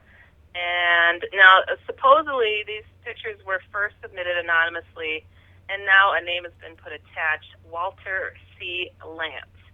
I don't know what's been made of this person exactly, if he's found to be legit. I'm not sure, but if you go to the next picture, you'll see a closer-up image of what is seen there, and I don't know about you, but the thought of Star Trek and the Borg coming to invade us. Where this comes to mind is Transformers, the cube from Transformers. Oh, okay. Or Hellraiser, even. Hellraiser, right? Now, and for those who, I emailed or text Heidi a couple hours before the show on the cube situation. This happened in Texas, and the pictures that are coming out are from Texas. I've had actually somebody from Texas who is a fan on Facebook said that one of the photographs, he actually knows a person who took them. So now taking that into consideration, because I think that the name of the group that put these photographs on their YouTube channel is called Secure Team, and they've been getting a lot of great UFO pictures and videos lately, and I mean unbelievable stuff. But they're the only ones who's getting this stuff, just like Third Phase of Moon. Now, we all know Third Phase of Moon, you guys, and I don't have to talk about them, but these guys might be the same deal. But if this was the case in Texas, and this cube was photographed by several people, don't you think that the media would have picked it up, like the Fox network, because they like this type of stuff? And I haven't heard that. I haven't seen a news report at all from that type of news network. So that right there, I didn't find it. Yeah. So I don't know. I don't know what to say. Right. It's one of those. Well, that's interesting though that somebody said, "Hey, I know the guy that took this." That's interesting. So that yeah. No, I'm just. No, I'm just saying that might give it some credibility right there. Now, was he pulling a fast one on me? I don't know. Right. It's like, this is one to just keep an eye on, I guess. But, I'll put it out there. This is what it's being depicted as, like a wormhole type of cloud that manifested and dropped this black cube out of the sky. What looks like a black cube initially. Right. So I guess going on to the next picture. Okay. Let me Next picture look here, too. is... You'll see that the guy is Pointing I at don't know if you're on picture. Yeah, he's pointing at it like, oh my goodness, I see it right there. Right. And then going on to the next picture, this is a closer up shot of him pointing at it. Okay. And the following picture shows a filter that was applied to show some of the so-called energy that's being manifested around the craft. There's a couple of filtered photos there, too. Now, I saved this last one for the best for last, let's put it Okay. that way, because this is Borg written all over it. It's just Borg, straight up Borg. And it's just so, out there, it made me go, really? Come on, really? I mean, I've seen a lot of UFOs, and that would have made me feel all Star Trekky inside and then go, OMG, they're coming for us. Right. They're going to simulate us. I don't know. It's really a freaky, freaky thing. Do you see it's picture number 15 and then 16. Okay.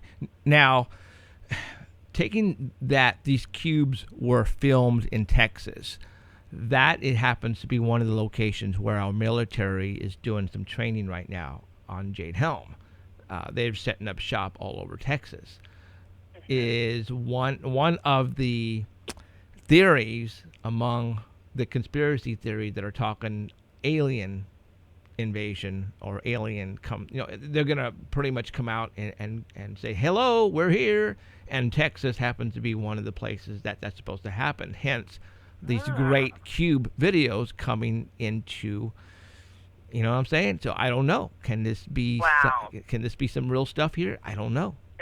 I don't know, but are you able to pull up the one that looks that shows like the metallic surface of the craft and like the etchings on it? Yeah, so it's picture number 16 and then all right, 17. Okay, there's 16. I'm going to zoom in on 16 real quick a little bit, but that that cube has, there's some I don't want to say etchings on it, but yeah, I see what you're saying. Yeah, then to the next one, that big, the big blown up one. Here's a big blown up one go. right here. And then there's another one that shows it even closer. Oh, you're zooming. That's cool. No. I'm at the next one now that's zoomed in it now. So cool. Yeah. So, and now this is a trip. So supposedly, these same folks that put this video out, they got another witness who took another photograph from another perspective, and she went on record, and that video of her telling her story is actually also linked up on the site.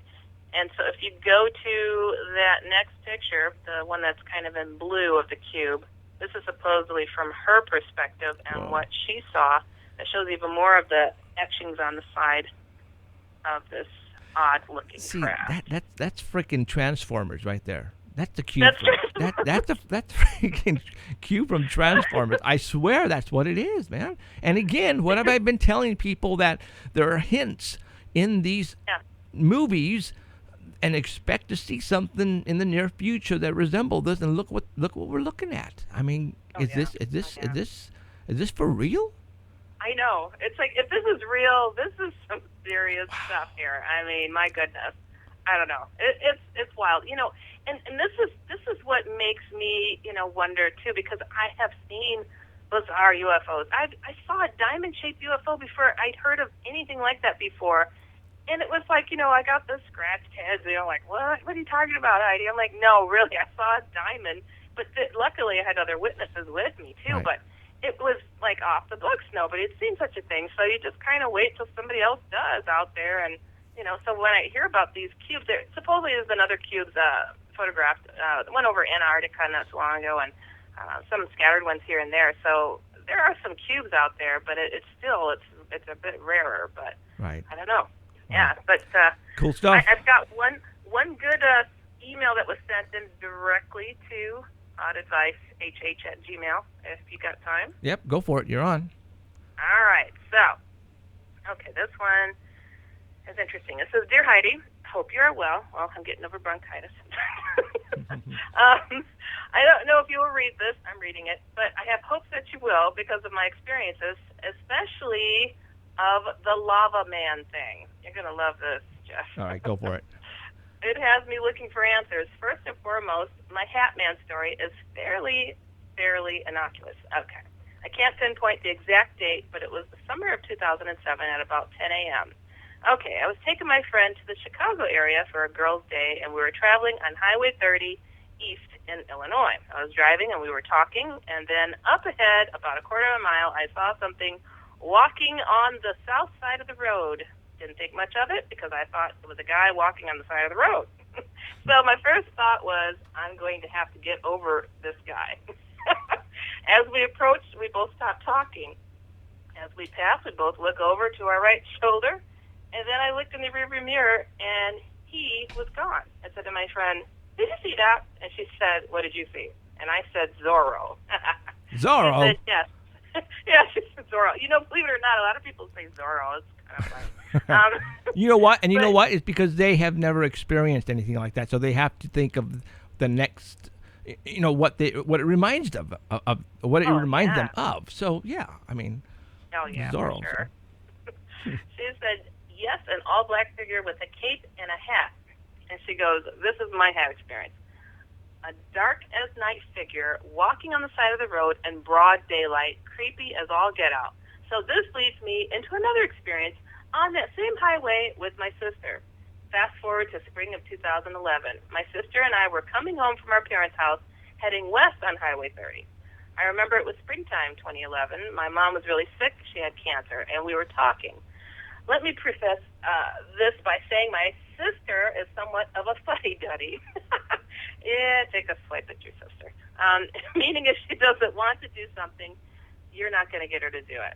We were talking about my mom, and she was texting her kids. I remember it was springtime because when we left our parents' house, there were farmers out in the fields planting. I remember this distinctly because the wind was blowing in such a way that the dust was coming across the highway at some points. Anyway, the farther we went, the more it got dark. We got about 10 miles out of Sterling, Illinois, and we drove by a field with a tiny field road with trees by it.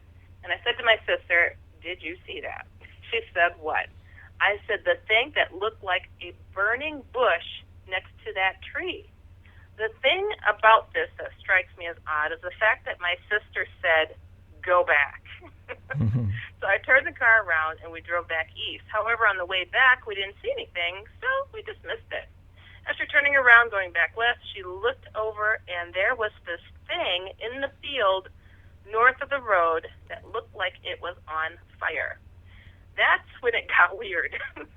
Not that the whole thing is not weird, but that highway is a heavily traveled highway until then, and when I stopped on the road to get a better look, it seemed like time slowed down, and I remember thinking when I was looking over to my right and my sister on her phone, on her lap, why is she not taking a picture of this, I'm thinking. I was trying to make some sense out of this. I could see the reflection of fire off my sister, but I couldn't smell anything, or there was no smoke. When I first saw it, I thought, great, it's some farmer committing suicide by fire. Mind you, it was only 40 feet away from me.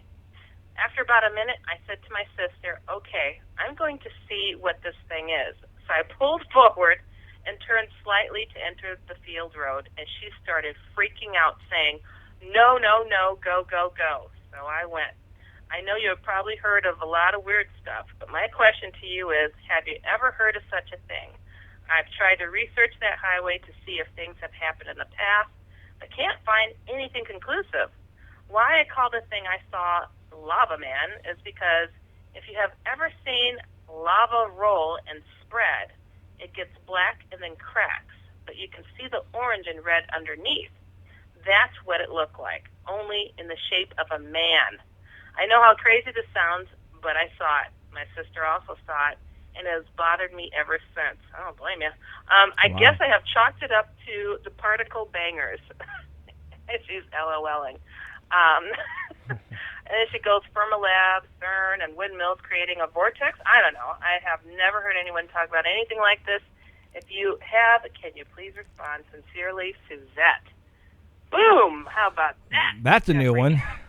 Lava Man. Lava right. Man. Yeah, okay.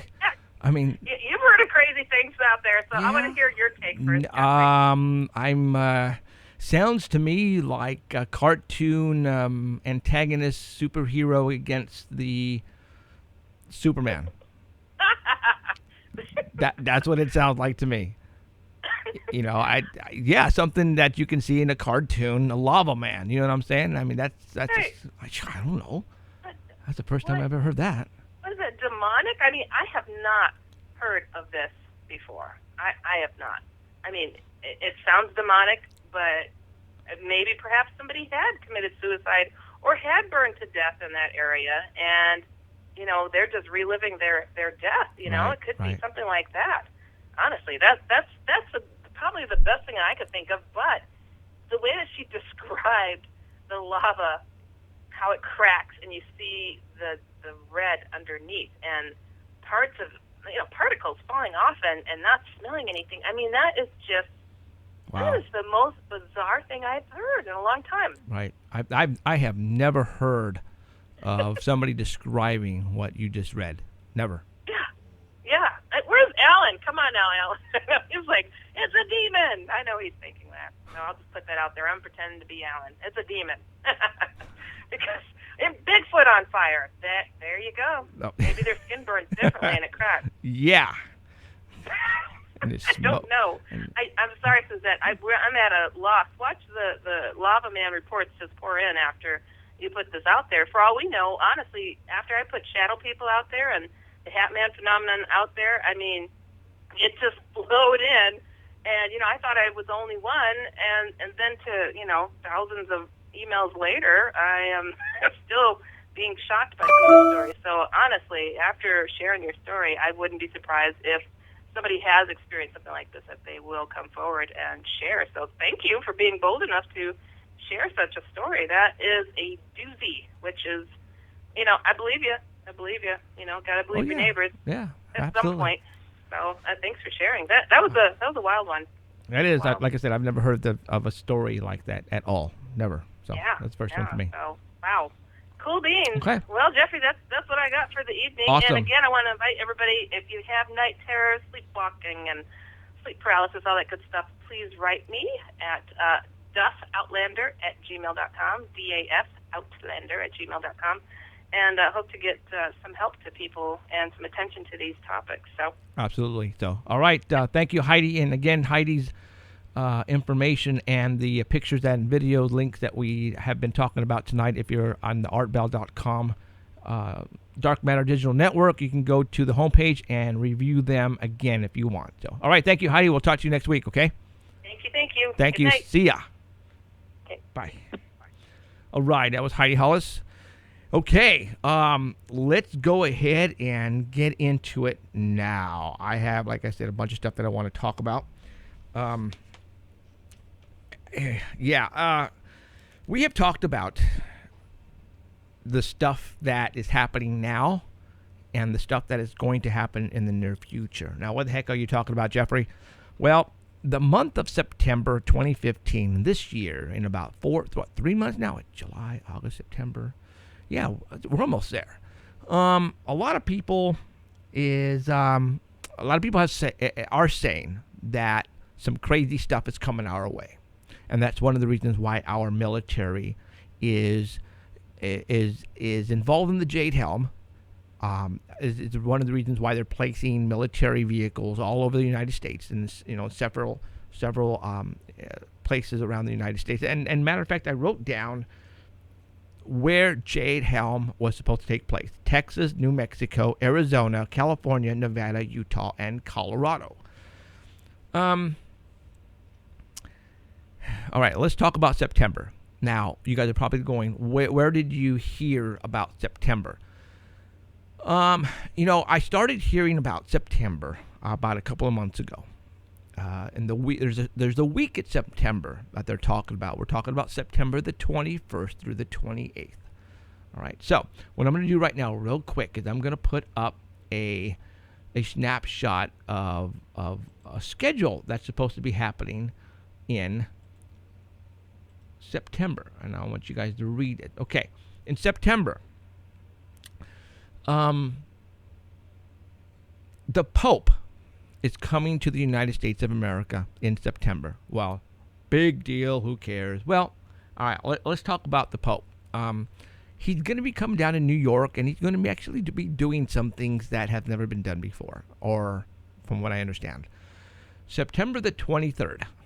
All right. The Pope will be meeting at the White House with Obama. Okay, big deal. So they're going to have tea and some coffee and talk. That's what, if a Pope was going to come down, obviously that, it's a given that would be the first place to go and speak to, the President of the United States. All right. September the 24th, which is the day after, the Pope will address Congress and the representatives. I wonder what's that all about. Well, supposedly climate change, save the world, all that stuff. Okay? Okay, I can see that. I can see that happening. September the 25th, the Pope will address the United Nations. What about? Climate change. Let's, save the world. Okay. All right. September the 26th. September 26th happens to be a date. And if you have not been watching my show or listening to my show the past, let's say, month, we have talked about that particular day. Something big is supposed to happen to September the 26th. Do we know what that thing is? Do we know what is supposed to happen on that day? No, I don't. All I can tell you is that day happens to keep coming up over and over and over in everything that I do research on in social media, in YouTube videos. People make videos and they talk about this week, but the 26th happens to be the day to look for. Now, what's going on that day?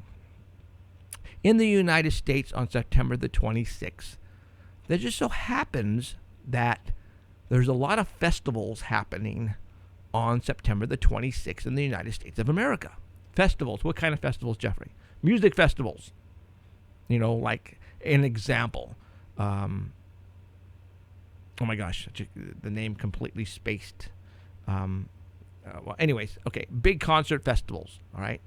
But these particular festivals that are occurring on that day, or that weekend of the 25, 26, and 27, have to do with the world, with the future of the world. There is one happening in New York Central Park, that 26, and it happens to be, and let me put up a picture of it really quick. Hold on. And I believe it's this one right here. It is called the Global Citizen Festival. Global Citizen Festival. What a weird name to give a festival or a concert. And it is occurring on Central Park, Saturday, September the 26th, given by Pearl Jam, Beyonce, Coldplay, and Ed Sheeran. I don't know how to pronounce his name. I think it's that redhead dude, if I'm not mistaken. But anyways, this is a free event, but you have to win the tickets. Okay. Global Citizen Festival. What the hell does that mean? Global Citizen Festival. Sounds like a New World organization? Does that sound like possibly maybe something about the world coming together to form something? But I'm looking at this particular poster, and this Global Citizen Festival happens to be surrounded by a red, let's say, donut. Did you know that on the 28th, and I think it starts on the 26th and ends on the 28th, but the 28th happens to be the red blood moon that's supposed to be occurring on that night. All right. Also, from what I understand, CERN is supposed to be activating around that time as well. And you know what CERN looks like. This could, I'm looking at around a donut, basically a red donut with a hole in the middle. A portal, a Stargate, maybe. All right. Okay. So I'm just going to leave that with you to, figure out what that red donut could be. So now let's go back to that schedule that I had up again. And I'm going to read it to you. September 26th is the concert. Now, September the 27th, the Pope will be at Ground Zero and hold a massive outdoor mass. And then September 28th, the last blood moon. And I believe the next one is going to be 3 or 4 years from now. Let's talk about that weekend. I have been writing down what other people have been talking about out there as far as what they think is going to happen on September. The main one, and I don't think it's supposed to actually be here by that time. I think it's on its way. The Planet X Nibiru. I remember hearing about that 3, 4, 5 years ago from a friend of mine at work. And I said, what the hell is Nibiru? Well, the planet that comes every 3,600 years, supposedly carrying our ancestors on them, the Anunnaki, possibly. Now, they say, though, that the Nibiru is not going to be visible until like February or March of next year. But can be, actually, it can be really, really visible. And I mean, you can see the darn thing like the moon type of deal. That September, supposedly, if that Planet X or Nibiru does come this way, they say it's going to be dragging a lot of junk with it, meteors and stuff like that. Okay. From what I understand, we're supposed to get a lot of that's going to hit the waters off the Atlantic Ocean.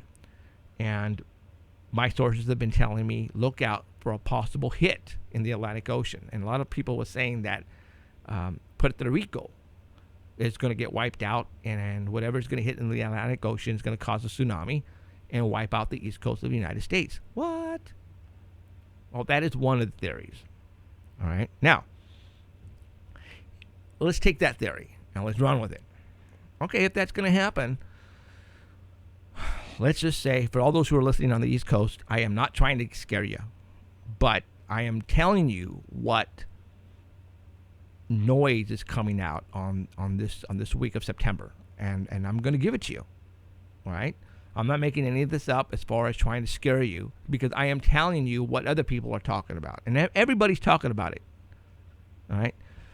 So let's just say something happens in the Atlantic Ocean and we have a tsunami and it wipes out the East Coast. Now, a month ago, 4 weeks ago, 3 weeks ago, we were talking and showing videos and photographs on this show here about hints in movies that talk about doom, talk about destruction, talks about the date 9/26/9/23.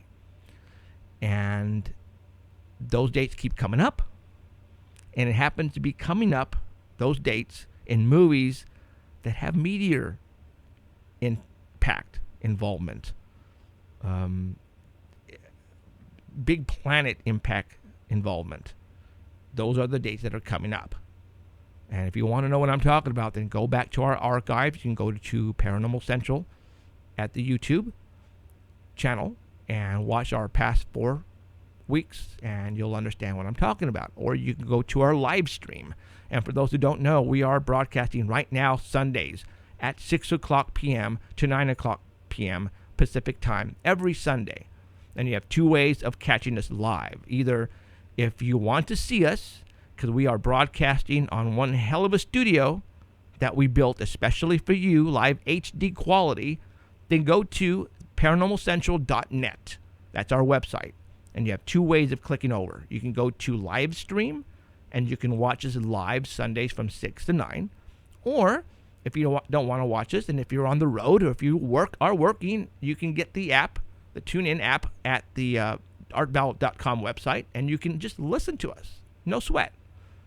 All right? But, so, again, you can go watch our archives or go listen to our archives on YouTube or live stream. So anyways, those dates are coming up on movies that have been like 10 years ago. movies that people put out in theaters with these dates in it. And I don't know. Let's see. So it's crazy. It's this date keeps coming up. I don't know what else to tell you guys, but I don't know. So anyways, all right. So let's talk about the dates again. Is it Planet X? Is it Nibiru coming away? I don't know. So take that to consideration. Now, the economy. People are talking about the economy going down. And if that does happen, then people's monies are going to disappear. You're not going to be able to get your money. All your 401ks, everything's gone. Your savings are gone. People are, 93 million people right now don't have jobs. How are they surviving? It's the government who's giving them money, giving them food stamps, giving them welfare to survive on. What happens if all that stops? Because these people are living on paycheck. I don't want to say paycheck. Government handout to government handout. So whatever they have in their cupboards, whatever they have in their refrigerator, that is it until the next one arrives on the 31st or the 30th or the 31st. If that doesn't happen, all these people are going to loot, and they're going to go and they're going to get whatever it takes to survive. And that means they're going to take what you have at your home. So you better be ready if that's the case. And you better be ready to defend if that's the case. And that's why I have been prepping. That's why I have told people that they need to prep.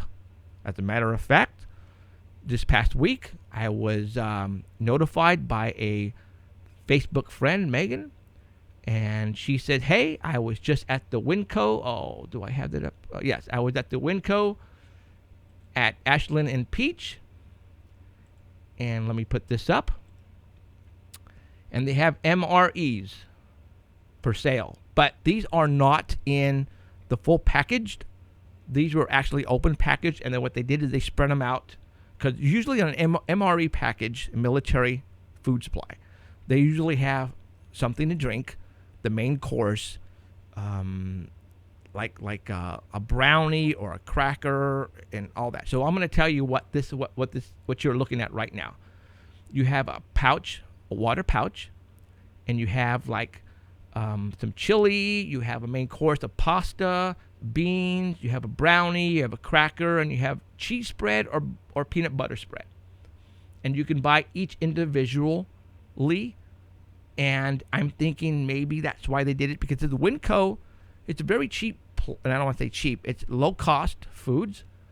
So they felt that, okay, maybe in order, because nobody would want to buy a $15 package. That's just absolutely ridiculous, right? But if you can only afford so much, then let's open up the packages so that way you can buy maybe a little bit of this and a little bit of that.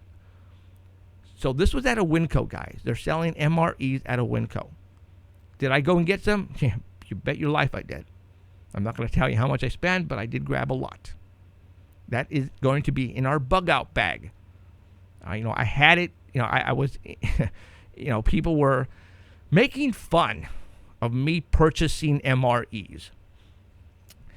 Let me tell you something, you guys.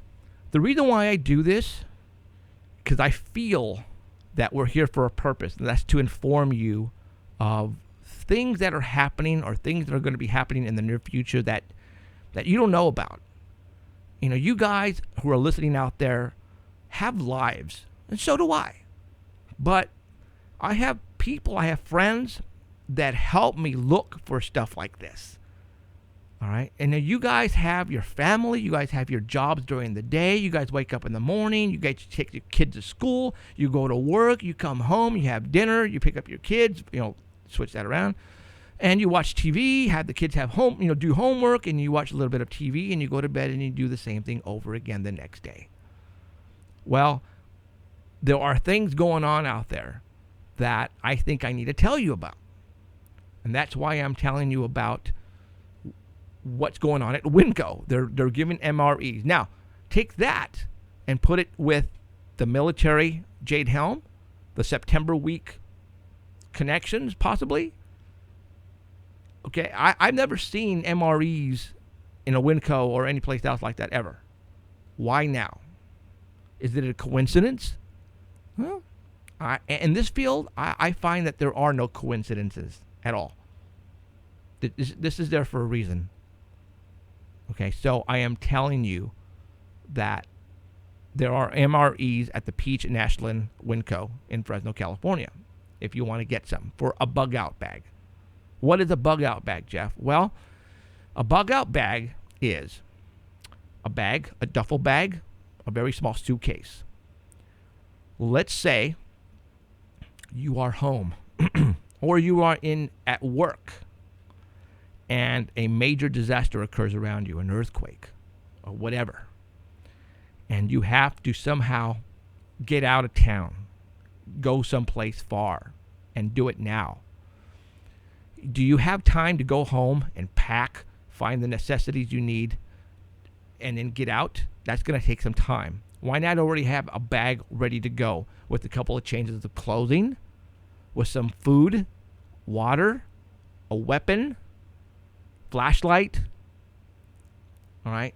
I would put this in a bug out bag. MREs. Absolutely. You know, somebody was making fun of me, saying, oh man, you're going to have diarrhea now.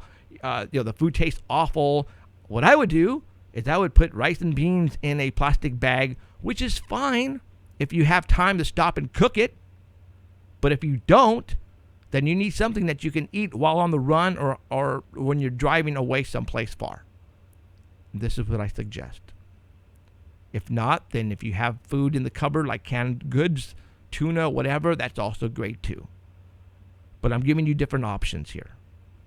So, a bug out bag. Now, what's kind of weird is that last week on the Today Show, they had, a matter of fact, it was the day after the hackers hacked into the Wall Street.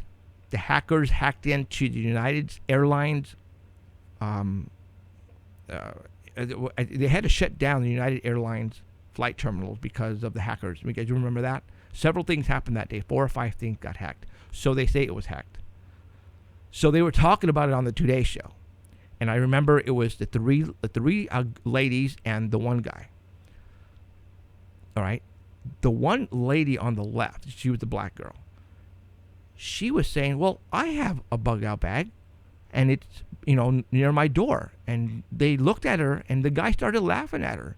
And she goes, no, I have a bug out bag with a couple of days worth of food, some clothing, and a weapon, and some money. And I went, whoa. Finally, somebody who's smart enough to even come out and say that on the Today Show. And the other girls were like, wow, I wonder if I should do that too. And then the guy was making fun of her, and he was going, I'm just going to go ahead and sit down, put my head between the knees, and just say, take me. I'm like, really, dude? You're just going to go like that? I'm not going to go like that. I'm going to put up a fight. Right? Am I saying that it's the end of the world as we know it in September? Absolutely freaking not. All right? But something is coming up. Now, last week, I take that back. I think it was Wednesday. I'm looking at here. It was last Wednesday, July the 15th. The Fox News, Brett Baer, I think is it, Shepard, I think is his name. He was talking about a massive earthquake that's going to occur on the West Coast, Seattle, Washington type of fault. There's a fault out there. And he was saying it's going to be about a 9.0. And it hit social media. Social media kept on sharing. Everybody shared it.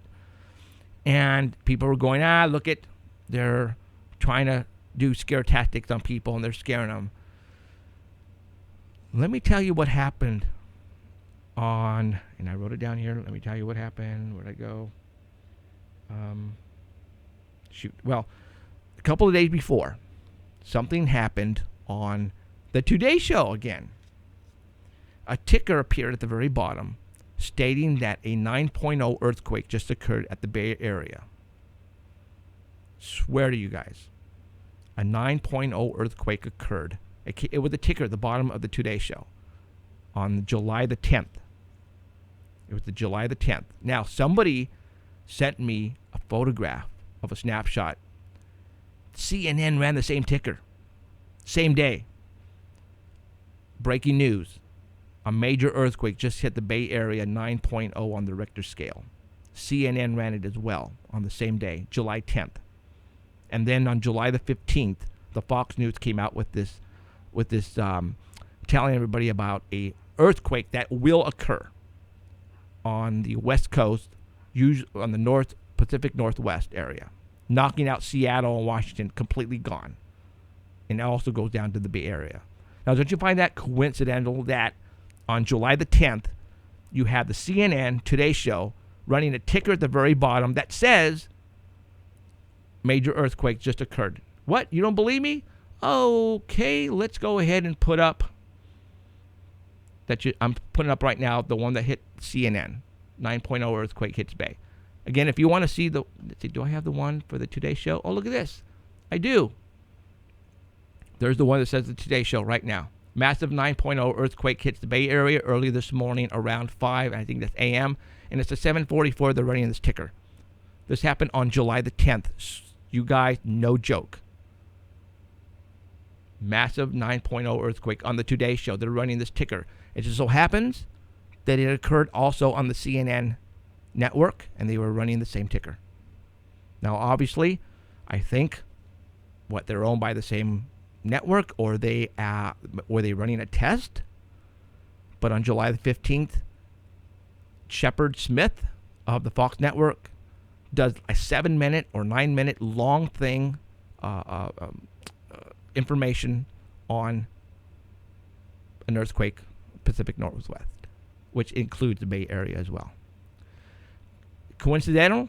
Again, I don't think there are coincidences in what we talk about here. All right, so what I'm going to do right now real quick is I'm going to run you that interview that I had with the producer of Destination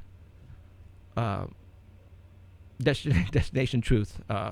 And he called me a couple days ago, and he goes, "Hey, Jeff," he goes, I'm calling you because I'm looking for a team. I want to produce another paranormal show, and I would like to locate a team, find a team that I can work with, and put them on TV. And I called them back later that afternoon. I said, "Hey, well, why don't you?" Actually, I placed a Facebook note on my wall, and I sent that out, and he got some emails on that. But I said, "Well, why don't you come on the air and talk about it, and that way you really hit the masses, because obviously we're on the Dark Matter Network, digital network that is, and you can hit a lot of people that way." So a couple hours, actually 3 hours, 4 hours before the show today, he came on, and we went ahead and pre-recorded let's go ahead and turn this up, and here we go. Okay, welcome to the show. We have Neil Mandt of Mandt Brothers Productions. How's it going, Neil? Doing great, Jeffrey. Awesome. Well, you gave me a call a couple days ago, and you are in search of possibly putting another paranormal show together. But first, before we get to that, let's let everybody know what you've done in the past. And obviously, there's one major show that I think everybody in the world has seen. And if you haven't seen this show, well, then you've been in a whole cave someplace. But let's tell everybody, how long have you been doing this? About 15 years, I think? Well, I've been in television for over 20 years, but in 2005, I first created the show Destination Truth, which I think came out in 2007, actually. But we did the pilot in 2005. It took a while to get to TV. But Destination Truth ran for a number of years on the Sci-Fi Channel. And then Josh Gates moved on to his new show, Expedition Unknown, on Travel Channel. Right. Okay. And but you've done a lot of stuff. I was looking at your... Oh, yeah. I mean, $million Arm. You did that, right? Yeah, $1 Million Arm for Disney. We created Jim Roman's Burning for ESPN. We had shows on Food Network and Showtime, and I have a new paranormal show coming out as a special in August. I think it's August 14th on Destination America. It's called My Child Sees Dead People. Pretty cool show. Wow. So I've always been a fan of the paranormal ever since I was a kid. Right. Now, is that going to be a series or just a one-shot deal? We'll see how it goes when it airs. Okay. It's a special with the series option. So hopefully people will watch it. So please, everybody, tune into My Child Sees Dead People, August 14th on Destination America. And then, as we spoke the other day, I'm actively looking for new paranormal teams to create a show about. I have a couple of networks I'm talking with about a couple of concepts. Okay. And I'm open in the ghost hunting world as well as any other part of paranormal. But what I'm looking for are two key things. One is characters. The people have to be good and authentic. And two, I would love to find a new hook. And I don't necessarily. I have some ideas, but I'd love to hear people's ideas and see them doing that hook. That's Okay. what I'm looking for. Okay. Something different. I mean, yeah, everybody is into the paranormal, and it's getting hard now because you have your ghost shows and your Bigfoot shows and your UFO shows, and now we have to come up with something different, and it's getting harder, I think. So I can understand where It you're coming is, from. But there, again, there could be a new entry. Again, like My Child Sees Dead People Right. is a ghost hunting show. But what we do is our team goes in to the house and does the hunt with the family. So traditionally, most shows, the house is, or the whatever the place is empty, and the team comes in and they say, "We'll take it from here." Right. That's not how My Child Sees Dead People work. We go in and we say, "All right, we do the hunt with you. Where have you had the experiences? Because you know the creaks in your house. So if your house makes a creak, we can go, oh, that's exciting." They say, no, that sound happens all the time. Right. But if there's a new sound or a new experience, you're going to know it, and that's what makes it different. Ah, gotcha. So you're up to basically any type of paranormal. It could be UFOs or monsters. Anything like that. Then that's what you're looking for. Yes, but I want a team that has been doing it consistently. They're good and ready for TV. They take it seriously, and as I said, they have their own unique approach. Okay. All right. Well, on Facebook, I placed an ad out for you. Have you been getting any calls or emails, actually? I have gotten a few emails, Okay. so I appreciate that. Thank you. Right on. Okay. Well, let's give out your email because that's the point of contact. If you want to get a hold of Neil, his email is neil@Mandt Brothers, and that's, I'm going to spell that M. As Actually, you know what? Make it even easier. Just go neilmandt at Gmail. neilmandt@gmail. Okay, so that's NEILMANDT at Gmail. at Gmail. Okay, that'll work. All right, guys. All right, Neil. Thank you very much for coming on and letting people know what you're looking for, and hopefully we can get somebody out there. Who knows? And it doesn't matter too. It could be. Does it have to be in the United States? Because we have fans all over the world who's listening right now. I'm open everywhere. Okay. But most of my shows are in the U.S., but I'm open globally. Okay, right on. Okay, Neil. Thank you very much for calling in, and hopefully you'll get a bite here pretty soon. All right. Thank you so much. All right. Thanks, Neil. Take care. All right. Again, that was just a really quick interview with Neil to get the word out that he's trying to find a new show to put on the TV. I think he's already talking to a couple of networks. He told me he couldn't tell me which ones, which is fine, but hopefully he'll get a bite here pretty soon. And if you want to be a star, his email is Neil Mandt. It's MANDT @gmail.com. All right. Let's go ahead and get back into it. We have a lot of people listening right now on the Dark Matter Digital Network. I want to say welcome all of you who are listening wherever you may be. It is a very special night tonight at 9:00 p.m. Pacific. You guys all know the reason you're here is Art Bell is coming on to do a test run tonight for the first time in 2 years since he's been on. So I want to welcome you. My name is Jeffrey Gonzalez. I am the host of a show called Paranormal Central. And we've been doing the show here on the Dark Matter Network now going on 2 years. And we broadcast from 6:00 p.m. to 9:00 p.m. Pacific. So I hope within the next half hour while you're listening, I hope you enjoy it. We've been on 6 o'clock. If you want, you can go back and listen to the archive at the Dark Matter Digital Network. Keith has been kind enough to be archiving our shows. And we had David Paulides, and we also had Keith on the first hour, first 20, 30 minutes, actually talking about art and everything. So we had a really good show today. And again, if you want to go back and listen to all of our archives, you can go to the YouTube channel at Paranormal Central. Just search that in YouTube, and you can find us. So let me continue on here because we got about 25 minutes left until Art Bell comes back. Can't wait for that. All right, let's continue talking about this coming September. Wow. CERN. People say they've been activating CERN, or they're going to activate CERN to open up a portal, a wormhole.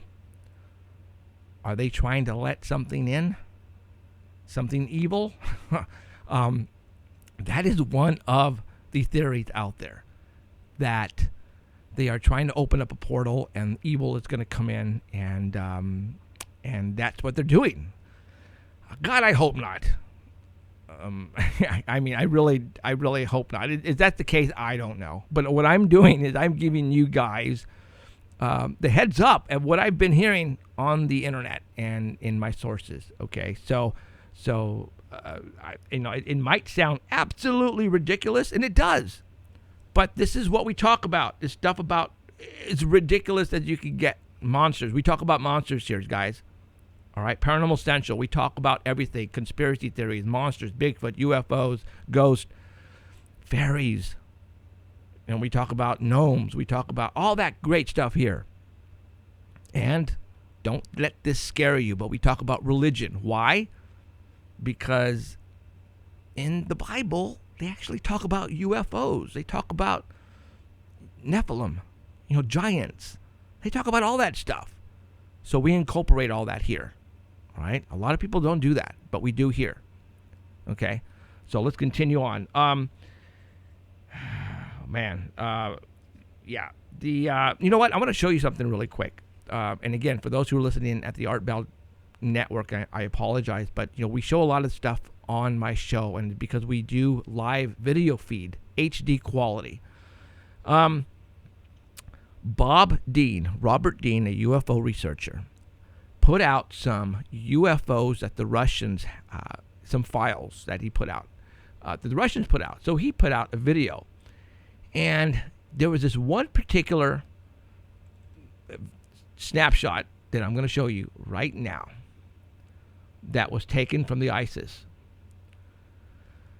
Now, for all those who have been watching my show the past years, and I think this was like 3 years ago, we had a massive sighting here in Fresno, California. Robert Thorson, a avid UFO watcher, called me on my 24-hour hotline. Yes, I have a 24-hour. At that time, it was a UFO, but now it's a paranormal hotline.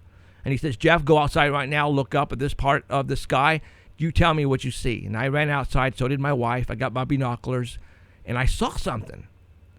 And we witnessed it for about 6 or 7 hours in one spot in the sky, way up in the atmosphere. I know it wasn't really low. It was way up in the atmosphere. Okay. Now, Robert Thorson, because of he's been doing this a while, he actually, he had a video camera, and the guy was able to really zoom in on it really close. Let me show you a snapshot of his video right now. Here it is.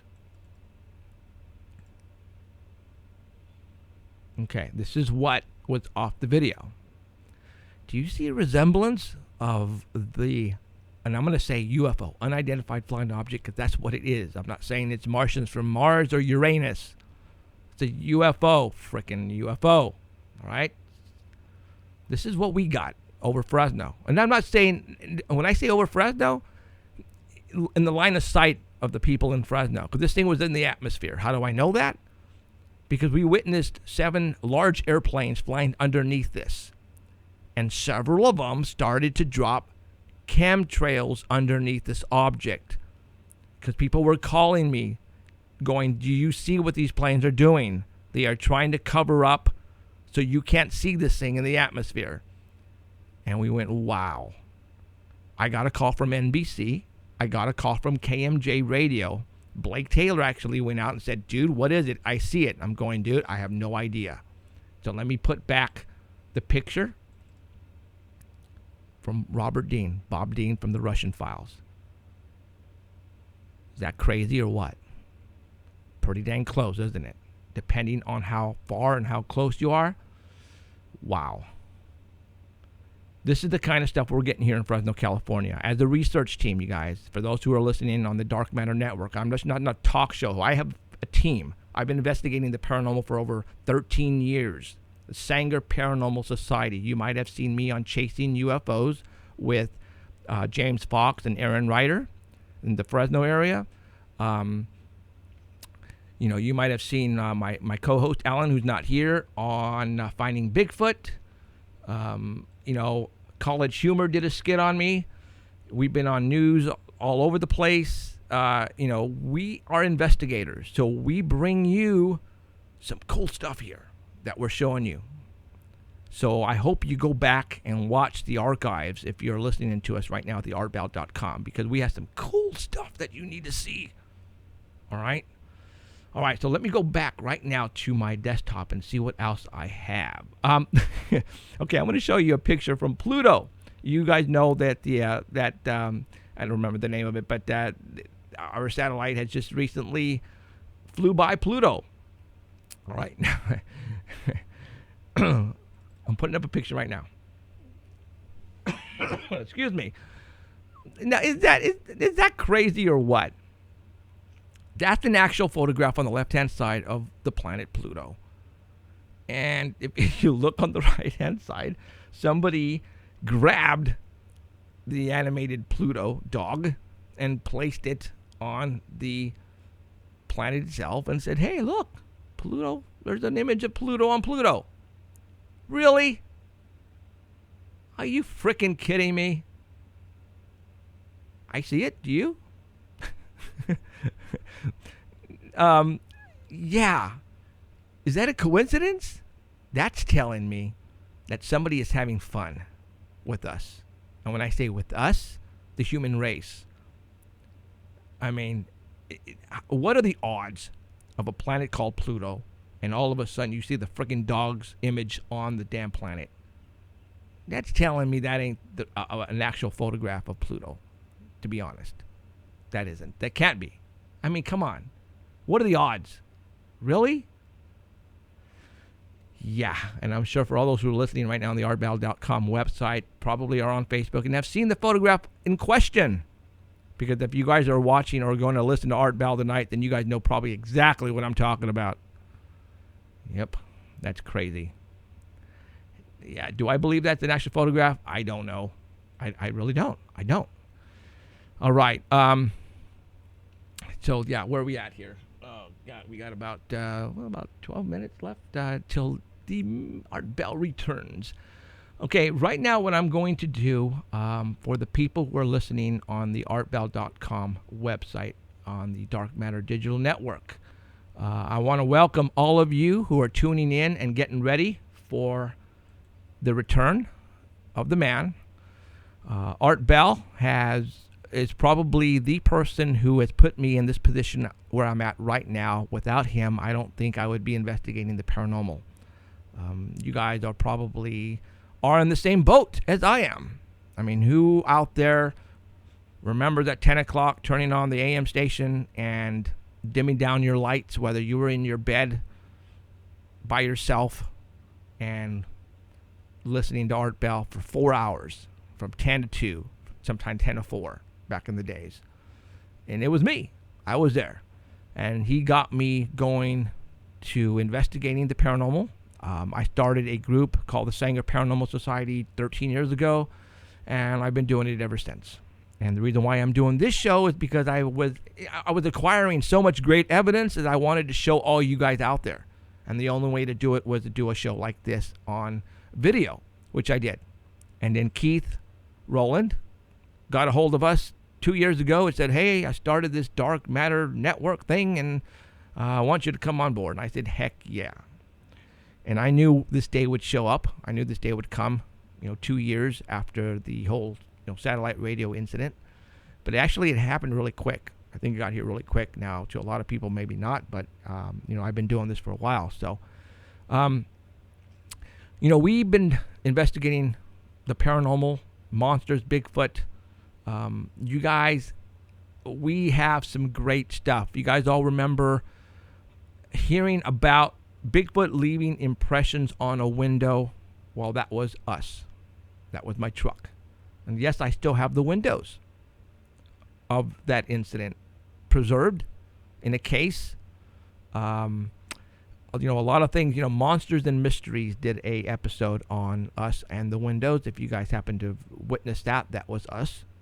So we're just not behind the microphone. We're also investigators. I have a 24-hour paranormal hotline. And let me give that to you guys right now, because there are people right now who are listening to Art Bell, again, who have never heard of us before.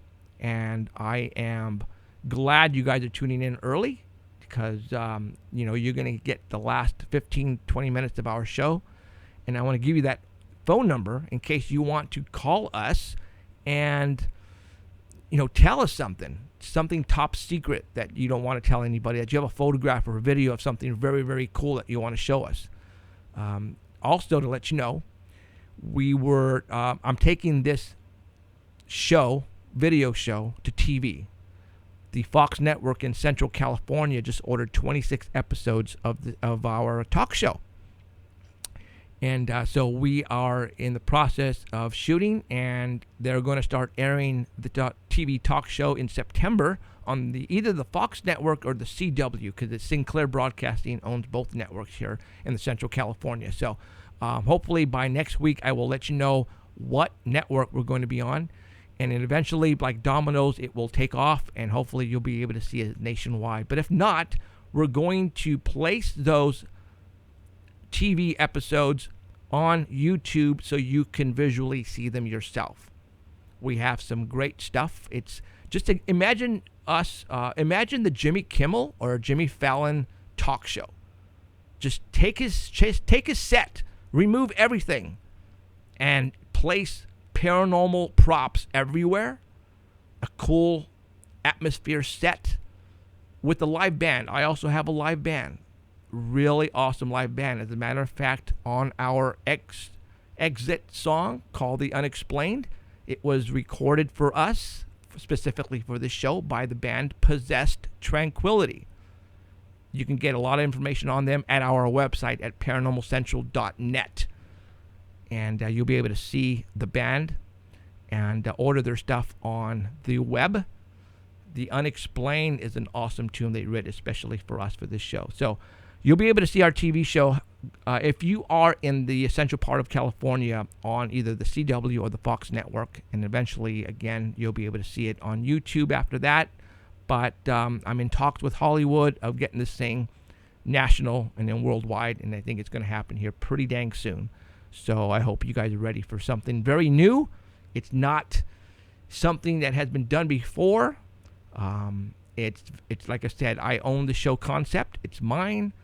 And you guys are going to enjoy the heck out of it, because this show purpose on TV, again, I'm going to bring on people that have witnessed this stuff, have witnessed the paranormal, have seen it, have recorded it, have audio of it, have photographs of it, and I'm going to show it to you live on the TV with the person sitting right next to me on the sofa. Right? And I'm going to bring rock stars. And I'm going to bring actors that you've seen in theaters, big-time actors. Because you know why? Everyone has a story. And I want them to tell it to you guys. And that's what I'm going to do. Again, it's just not going to be just like Jimmy Fallon and Jimmy Kimmel. But take out everything and just have paranormal. That's it. And that's what you got from us here at Paranormal Central. So I hope you guys keep tuning in on Sundays at 6 o'clock, whether it's on the Art Bell. What I would do, this is what I would do. I would tune us in on the live stream, right, and watch us live in the studio, HD quality, 6 o'clock p.m., but turn the volume down. And then go to the artbell.com website, the Dark Matter Digital Network, and turn the volume up there. And that way you can actually hear us. I think the audio on the artbell.com website is way better than live stream. So you can get the best of both worlds, and that way you won't miss out on anything. That's what I would do. That's what a lot of people are doing right now anyways. So anyways, I'm going to bring on people that you guys have seen on TV.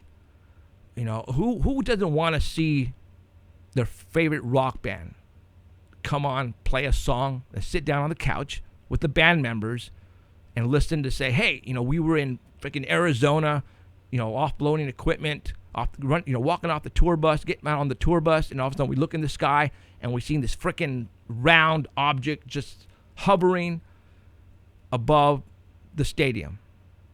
And we took photographs, and it's like, wow.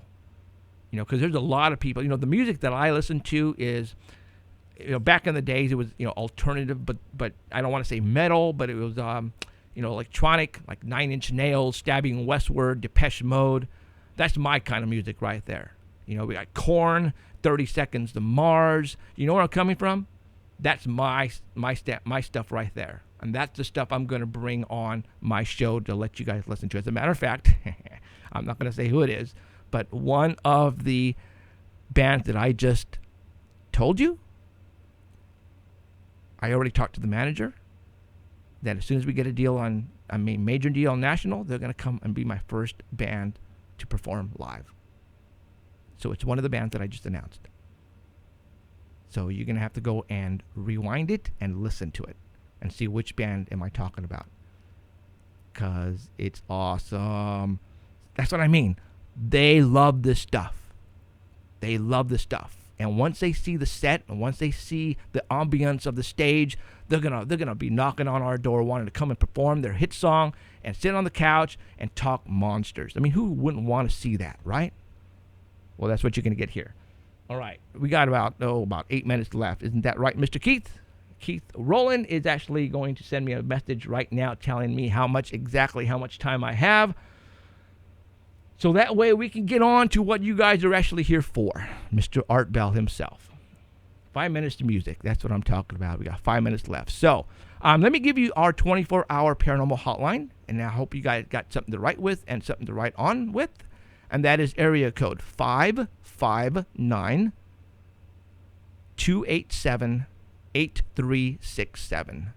One more time, area code 559-287-8367. That phone number is on our website.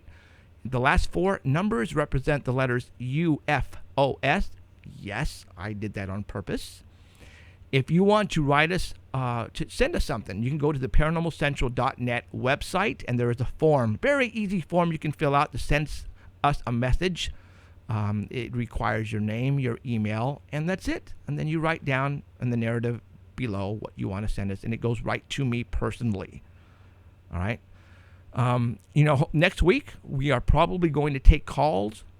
This today I didn't take any callers because I had a full show today. I had Keith Rowland on. I had David Paulides. I had Danny Valderrama with the Bigfoot Report. Again, for those who, if you missed it, on the artbell.com website right now, listening, at the beginning of every show, I have a reporter who's a Bigfoot reporter. His name is Danny Valderrama, and he comes on for about 20 minutes and gives us the week's report on Bigfoot from all over the world.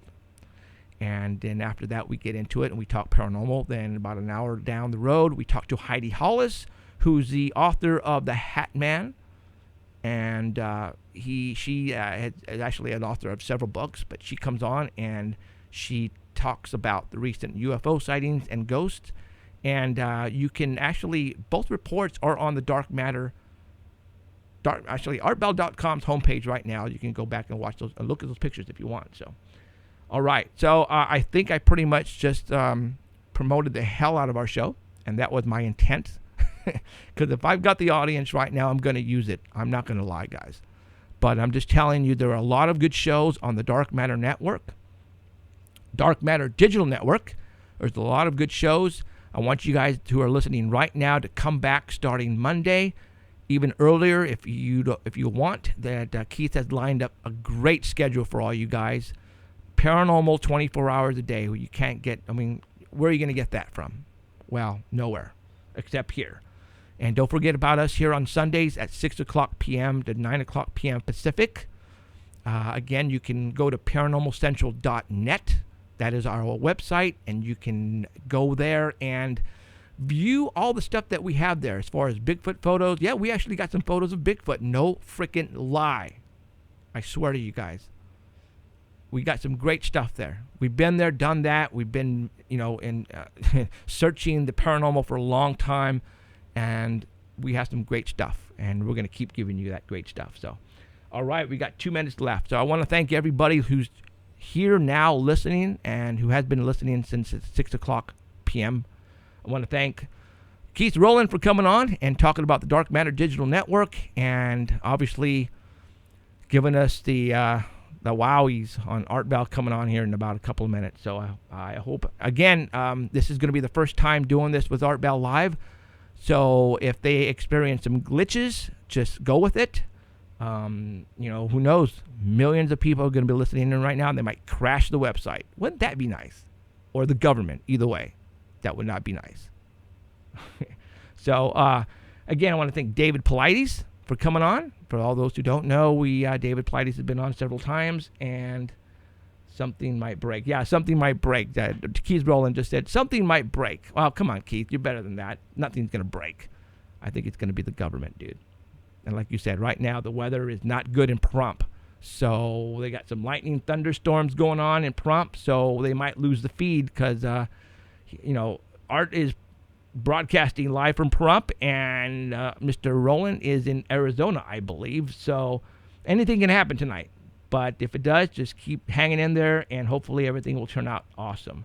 So, all right, we got 30 seconds left. Again, my name is Jeffrey Gonzalez. I am the founder of a group called the Sanger Paranormal Society, with my co-host, Alan Thomas, who's not here right now because he had just had surgery a couple days ago, and he's in bed, and he will be with us hopefully next week.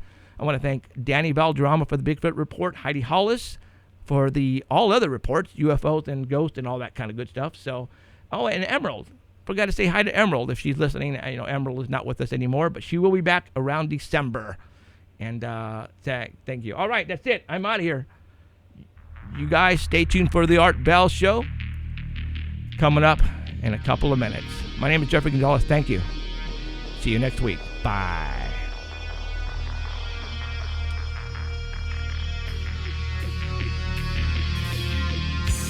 You have been listening to Paranormal Central with Jeffrey Gonzalez and Alan Thomas, broadcasting worldwide at paranormalcentral.net and on artbell.com.